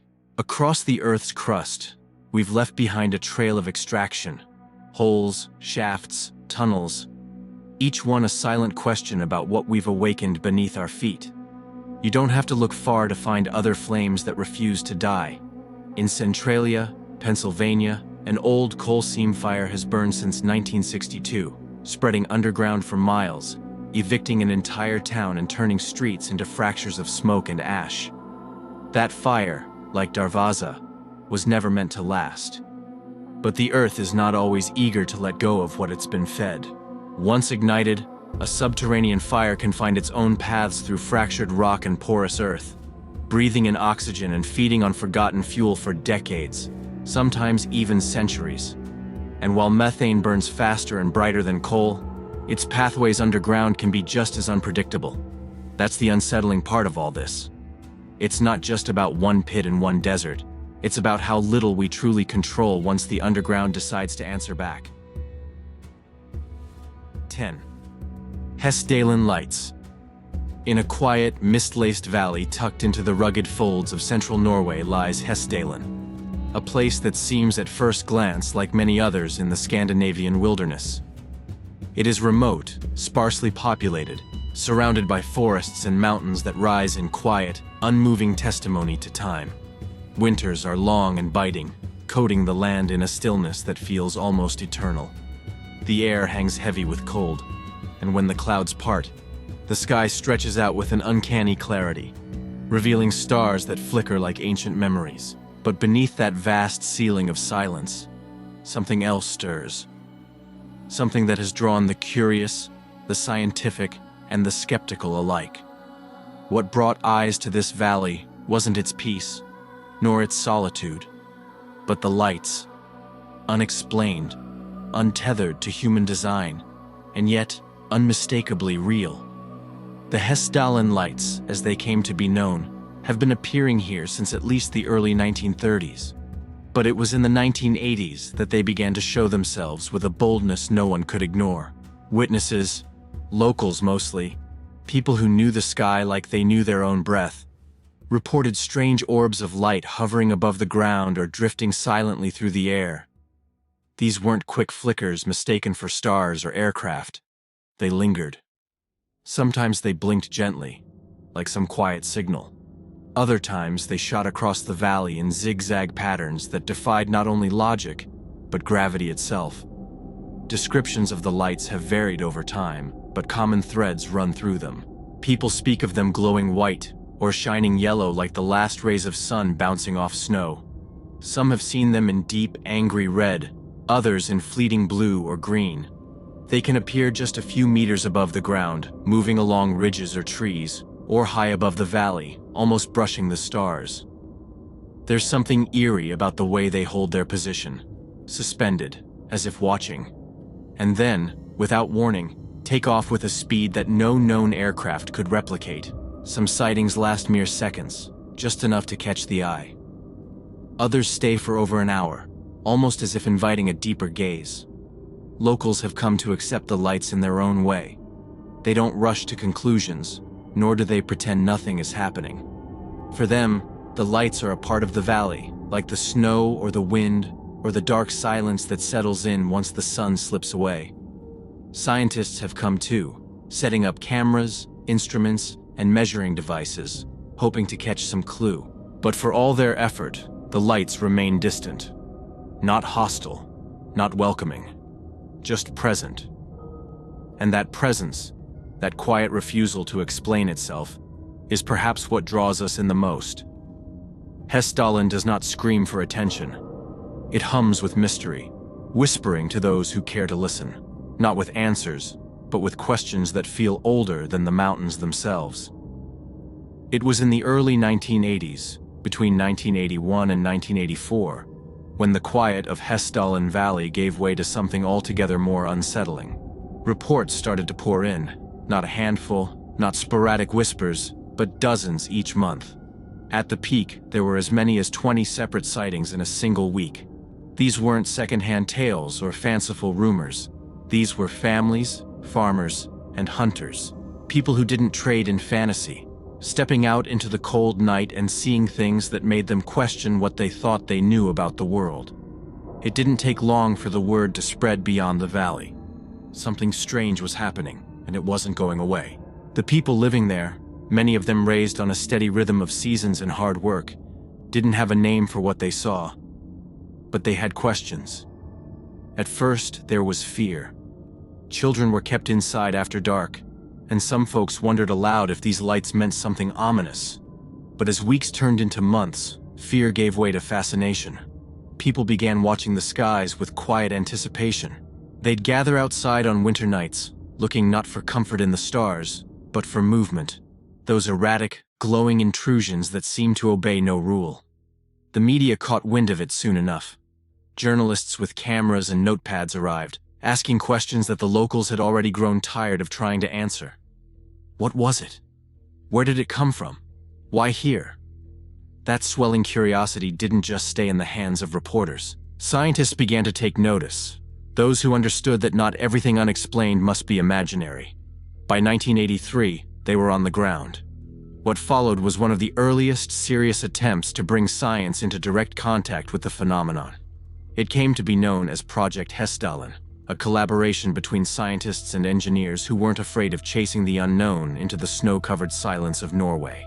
They came not with theories, but with tools. Radar dishes pointed skyward. Spectrometers scanned for wavelengths. Seismographs waited for the faintest tremors. Magnetometers tracked the unseen dance of the Earth's magnetic field. They set up camp and waited, like fishermen at the edge of some strange sea. And they didn't wait in vain. The lights showed themselves, not daily, but often enough to confirm this was no folklore. Instruments confirmed what the eyes had long suspected. The lights didn't move like birds, or planes, or even anything remotely natural. Some darted against the wind, as if carried by a will of their own. Others stopped in midair, made sharp turns that defied any law of inertia, and changed direction without losing momentum, motion that didn't follow any known ballistic path. They emitted radiation too, measurable and real, leaving no doubt that this wasn't just a trick of the eye or an atmospheric illusion. These were physical events, unfolding in real time under a veil of mystery that instruments could only partly pierce. Through it all, the people of the valley watched. Not just the scientists, but the ones who'd lived there all along. They saw men in heavy coats scanning the skies, recording readings, comparing notes by the light of camp lanterns. And perhaps quietly, they found a strange comfort in knowing they weren't alone in their wonder. That something beyond them, something methodical and trained, was now bearing witness to the same quiet spectacle that had hovered above their rooftops and forests for years. Hessdalen, once a place known only to its own, had become a question mark on the map of the world, and those who lived beneath its skies learned to live with that mystery, the way others might live with weather or time. There's a kind of patience required when you're trying to understand something that refuses to be understood. The scientists who set up their instruments in Hessdalen knew this well. They came not looking for stories, but for patterns. Clues hidden in the quiet language of geology and atmosphere. What they found didn't give them all the answers, but it offered glimpses. There are those who believe the lights are not born from the stars or some distant craft, but from the Earth itself. That's something deep underfoot, older than any building or road, maybe whispering up through the soil in the form of light.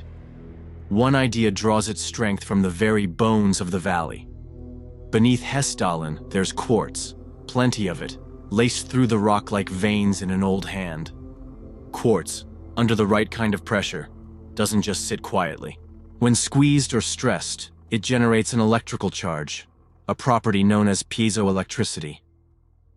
Now imagine the vast plates of the Earth grinding slowly beneath the valley. Tectonic forces nudging and straining the land in ways most of us never feel. The theory suggests that this constant, silent pressure builds up in the quartz-rich bedrock. Eventually, it reaches a point where it discharges, sending electricity up through the ground and into the cold night air. And sometimes, just sometimes, it becomes visible, manifesting as those lights that hang motionless or dart across the sky, not because they are sentient, but because the very planet is cracking its knuckles. Others have looked at the valley's mineral composition and its underground water channels, and seen something else, an engine of sorts. They call it the natural battery theory. In this idea, layers of conductive materials, like iron and copper, rest alongside insulating ones, all soaked by water moving through fractures and faults. Add the slow grinding of tectonic plates, and you've got all the ingredients for an electrical circuit born from the Earth. This hidden network of rock, water, and metal might create strong electric fields, which in turn could ionize pockets of gas in the air. Once ionized, that gas behaves like plasma, glowing with energy, floating free from gravity's pull for a short time before fading back into the dark. And what people see, those drifting lights, those strange pulsing orbs, could be the Earth briefly exhaling an electric breath. But even that doesn't account for everything. Instruments have picked up electromagnetic interference during sightings, fluctuations in the field that surrounds the planet and keeps compasses honest. These aren't small anomalies. They've disrupted radio transmissions, scrambled electronics, and forced scientists to question just how calm the valley really is. The electromagnetic field here doesn't always behave as it should. Sometimes, it's as if an unseen hand reaches in and stirs the invisible fabric of the air itself. These anomalies don't just happen when the lights appear. They often precede them, as if something in the earth is building toward an outburst, like static before a lightning strike. The atmosphere plays its part too. Weather patterns, solar wind, the shifting curtain of the ionosphere. All of it interacts with the Earth's surface in ways we don't fully understand. In Hessdalen, these interactions seem to amplify. Maybe it's the shape of the valley, the geology, or something else entirely. But what's certain is this. When the air, the ground, and the invisible fields between them all start speaking the same strange language, lights begin to show themselves. And in those moments, when the science gets close, but not quite close enough, what remains is a kind of quiet awe. The people there still look up, and the scientists still measure, all trying to catch a glimpse of the equation written in the sky by forces too vast and ancient to rush. You can spend years watching the sky, noting every flicker and shift, recording every whisper of wind and tremor in the ground, and still the lights won't let you pin them down. That's the trouble with trying to classify something that seems built to resist classification. In science, patterns are gold, things that can be repeated, isolated, measured. But the Hessdalen lights have a way of slipping through the cracks in our logic. They don't play by the rules. One night, they appear under a clear, star-washed sky. Another time, during fog and snow without warning. Some emerge in complete silence, while others are accompanied by subtle interference on instruments. There's no single weather pattern, no tectonic shift, no magnetic anomaly that lines up every time. You can't circle a date on the calendar and say, tonight's the night. They're not bound to any rhythm we've yet uncovered. And that's what makes them so difficult to study. They show up when they want to, and when they do, it's never quite the same way twice. Scientists have tried to recreate the conditions in labs, bringing together the same types of minerals, the same pressures, the same temperatures. But so far, they haven't been able to summon the lights on command. That's a heavy weight to carry in the world of research. You can't publish results based on what might happen, and you can't base a theory on something that vanishes before the instruments have time to focus. And so the lights remain in a kind of limbo, real enough to see, real enough to measure once in a while, but elusive enough to keep slipping through the fingers of science. You can feel the frustration in the voices of researchers who've spent cold nights staring into empty skies, hoping for one more dance of light that might make sense of it all. And then, of course, there's the other voice in the room, the one that doesn't come from academia. To many, especially those who hear the word unexplained and feel a quickening in their hearts, the Hessdalen lights are something else entirely. To them, they belong to the skies not just in origin, but in intent. They speak of UFOs, unidentified flying objects, not just as a label, but as visitors. There's a long history of mystery tied to strange lights in the night, and for many, Hessdalen fits right into that story. They see movement that defies physics, lights that seem aware, and the connection becomes hard to ignore. But this brings its own kind of trouble. Because once the word UFO enters the room, the conversation changes. Serious researchers feel the weight of skepticism settle over their shoulders. Not because they doubt what they've seen, but because they know how easily real inquiry can be drowned out by fantasy. The tension is real, between those trying to make sense of the unknown with data and reason, and those who see mystery and declare it solved with stories from the stars. Pseudoscience doesn't always mean dishonesty. Sometimes it's just hunger, a desire to believe. But when that hunger overshadows the slow work of observation and theory, it becomes a shadow that scientists must step around carefully. They're not dismissing the lights. Quite the opposite. They're one of the few groups treating them with the seriousness they deserve. But seriousness comes with discipline. It means asking more questions than you answer. It means waiting, watching, and resisting the easy story in favor of the hard truth, even if that truth remains just out of reach. Some mysteries are left behind after a generation passes, left to memory and fading photographs. But the Hessdalen lights weren't buried so easily. Long after the first wave of sightings had made their mark on the valley, there were those who believed the mystery deserved more than just curious glances and old stories. In 1998, a new chapter began.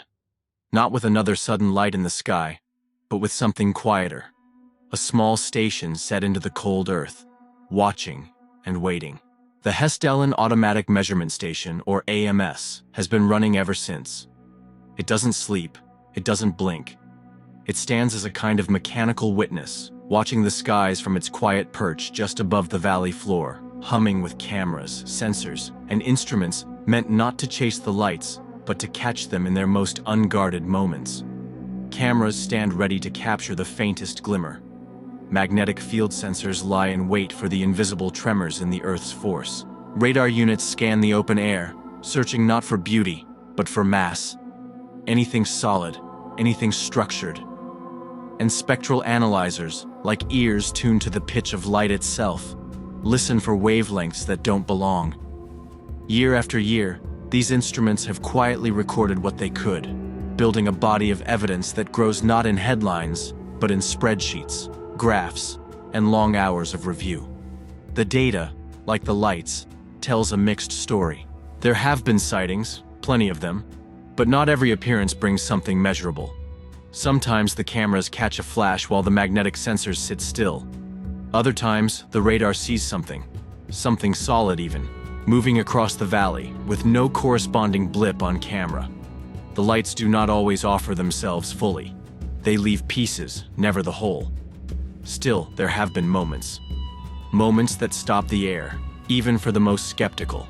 One such instance came when the radar locked onto something physical, hovering where one of the lights was clearly visible to the camera. It moved with intent, with shape, not like plasma drifting, but like an object navigating through air. Another time, spectral analysis revealed a set of emissions that didn't align with any standard light source. Not a headlamp, not aircraft lights, not anything that could be easily explained. It carried signatures outside the range of what normal materials would emit, suggesting either a very specific ionization process or something else, something not yet categorized. Then there are the cases where everything lines up. The light appears on video, just as the radar marks it. At the same time, magnetic sensors begin to flutter, disturbed as if touched by an unseen hand. These are the moments that keep the researchers coming back. When the instruments agree, when the data stacks like bricks in a wall, it no longer feels like chasing shadows. It feels like listening to something real trying to speak. But the voice isn't steady. It comes and goes, scattered across years and seasons, always just distant enough to keep the truth one step out of reach. And still, the station watches. Not because anyone expects the lights to reveal their secret all at once, but because even one more data point, one more flicker caught across two instruments instead of one, might be the stone that tips the balance. In that lonely outpost, surrounded by trees and silence, science waits, patient, deliberate, and unshaken. There are still those who look up at the Hessdalen sky and believe we're standing just inches away from something new, something not yet folded into the pages of our textbooks. While the main theories try to fit the lights into known boxes, electrical discharge, geological batteries, others have begun to ask if we're staring at a phenomenon that doesn't yet have a name. Some propose it might be ball lightning, that strange and fleeting cousin of the thunderstorm, a glowing sphere born of atmospheric imbalance. But even that feels like trying to stretch a coat over a shape it was never tailored to fit. Ball lightning is rare, short-lived, and poorly understood, but it doesn't usually behave with the endurance or grace that the Hessdalen lights sometimes display. Others turn to a more grounded but equally elusive idea: Earth lights. A phenomenon tied to tectonic activity. They are said to rise from stress within the crust of the planet, releasing energy in the form of glowing light. There are whispers of similar lights near fault zones around the world, Japan, the Andes, even parts of the US. But Hessdalen has a stubborn uniqueness about it. Perhaps it's something even more rare, some new form of atmospheric plasma, behaving in ways we haven't yet seen elsewhere. A form of matter caught between the known states, reacting not just to one trigger, but a symphony of causes: pressure beneath the earth, mineral-rich rock, a certain angle of cold air meeting warmer currents. Perhaps even magnetic fields nudged by the shape of the valley itself. Some scientists wonder if what we're seeing is the result of a geological perfect storm, a very precise alignment of natural forces that rarely, if ever, occurs anywhere else on Earth. A valley built not just from stone and ice, but from circumstances. And while the theories circle like moths around the same flame, the people living in the valley go on with their lives. For them, the lights have become something more than a mystery. They're part of the landscape now. They've shaped the way Hessdalen sees itself, not just as a place on the map, but as a place set apart. Tourists come, cameras in hand, eyes wide, hoping to witness what few ever do. They stand in the snow or in the wet grass, whispering to each other, staring skyward as the cold breath of the valley rises around them. Local children grow up with stories not of monsters or myths, but of lights that visit the hills and leave without a sound. Shops and schools mention the phenomenon not with fear, but with familiarity. Like you'd speak of a distant cousin who shows up now and then without warning, always briefly, always without explanation. For scientists, Hessdalen is a puzzle. For visitors, it's a pilgrimage. But for those who live in its shadow year after year, it's something stranger still. A line between the ordinary and the extraordinary that's never clearly drawn. The lights have drawn in believers and skeptics alike, turned a remote valley into a point of contact between science and speculation. Some come with notebooks, others with wild theories. The tension between those two groups doesn't always erupt, but it hums just beneath the surface. One side asking for proof, the other insisting that mystery itself is the proof. And in the middle of all of it stands the valley, unchanged, unbothered, waiting for the next night when the sky might, once again, burn with something that does not yet have a name. You'd think that after all these years, after all the footage and data points and frozen nights spent under a motionless sky, someone would have come up with a single solid answer. But that's the thing about the Hessdalen lights. They've been studied by engineers, physicists, geologists, even psychologists, and still they stand just beyond reach. Every new theory shines like a lantern for a while, but none of them hold up to the full weight of the evidence. Some claim tectonic stress should be the cause, but the lights don't always appear when the ground moves. Others look to the weather, expecting a pattern in humidity or pressure, but the lights have shown up in all seasons, in silence and in storm. Electromagnetic readings rise and fall, but there's no dependable rhythm to them, no signal that always coincides with what the eyes see. It's this refusal to conform that frustrates science the most, not just because it's unexplained, but because it's almost explainable. It appears often enough to be real, but never reliably enough to be solved. There's something humbling in that. It reminds us that for all our satellites, our laboratories, and our complex equations, there are still things that resist categorization. The Hessdalen lights expose a soft edge in our understanding, a place where we thought the map was complete, but now realize there's more wilderness left. The Earth's electromagnetic systems, its atmospheric behaviors, these are vast, dynamic forces, and we're only just beginning to understand how they all fit together. The lights whisper to us, telling us there may be processes we haven't yet defined, interactions between Earth and sky that we've seen but never understood. And if something like this can remain unresolved in a modern, connected world, then how many other phenomena might have slipped past us? How many were dismissed because they didn't show up in a lab or didn't follow a rule we already knew? That's where the deeper lesson lies. Not in the lights themselves, but in the way we respond to them. There's a line to walk between being open to wonder and holding on to rigor.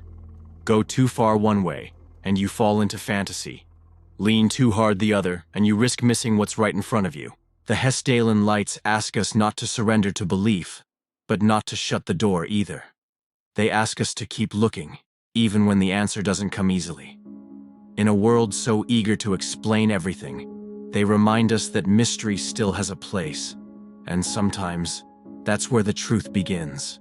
Some places draw attention for a season, maybe a year or two, before slipping quietly back into obscurity. But Hessdalen has never quite done that. The lights haven't just shown themselves once or twice and vanished into folklore. They've stayed. Not every night, not predictably, but enough to be remembered. Enough to be studied. What sets this valley apart isn't just the beauty of the lights or the strangeness of their motion. It's the record, the longevity, the steady, almost reluctant acknowledgement from the scientific world that something is happening here. Something that's been happening for decades. People with cameras have seen it. People with radar have tracked it. People with meters and analyzers have logged it, puzzled over it, returned again and again. And that, in the world of the unexplained, is rare. Most such phenomena vanish before a second glance can be taken, lost to blurry photographs and fading memory. But Hessdalen persists. It's a mystery contained within a few square kilometers, and yet it reaches far beyond them. There's a pattern, even if we don't understand it, a kind of behavioral consistency that defies simple explanation. The lights appear with enough regularity to challenge coincidence, but without enough clarity to allow us to pin them down. That delicate balance between presence and uncertainty has kept Hessdalen from slipping into myth and kept scientists from walking away. It's as though the lights know just how much to reveal and how much to keep. And so we're left with the question that lingers in the silence after a sighting fades, when the equipment powers down and the cold wind moves through the grass. Are we watching some as yet undiscovered natural process, the kind that would eventually earn its place in physics textbooks beside ball lightning and auroras? Or are we facing something that nudges at the edges of what we think reality is? Something that doesn't just fit outside current explanations, but challenges the frame we've built to hold them? That's a question bigger than one valley, bigger than one team of researchers, or a single generation of observers.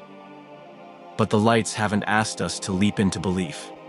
They've only asked us to keep looking, to stay curious, to understand that even here, on a planet mapped from pole to pole, there are still valleys where the unknown gathers and waits.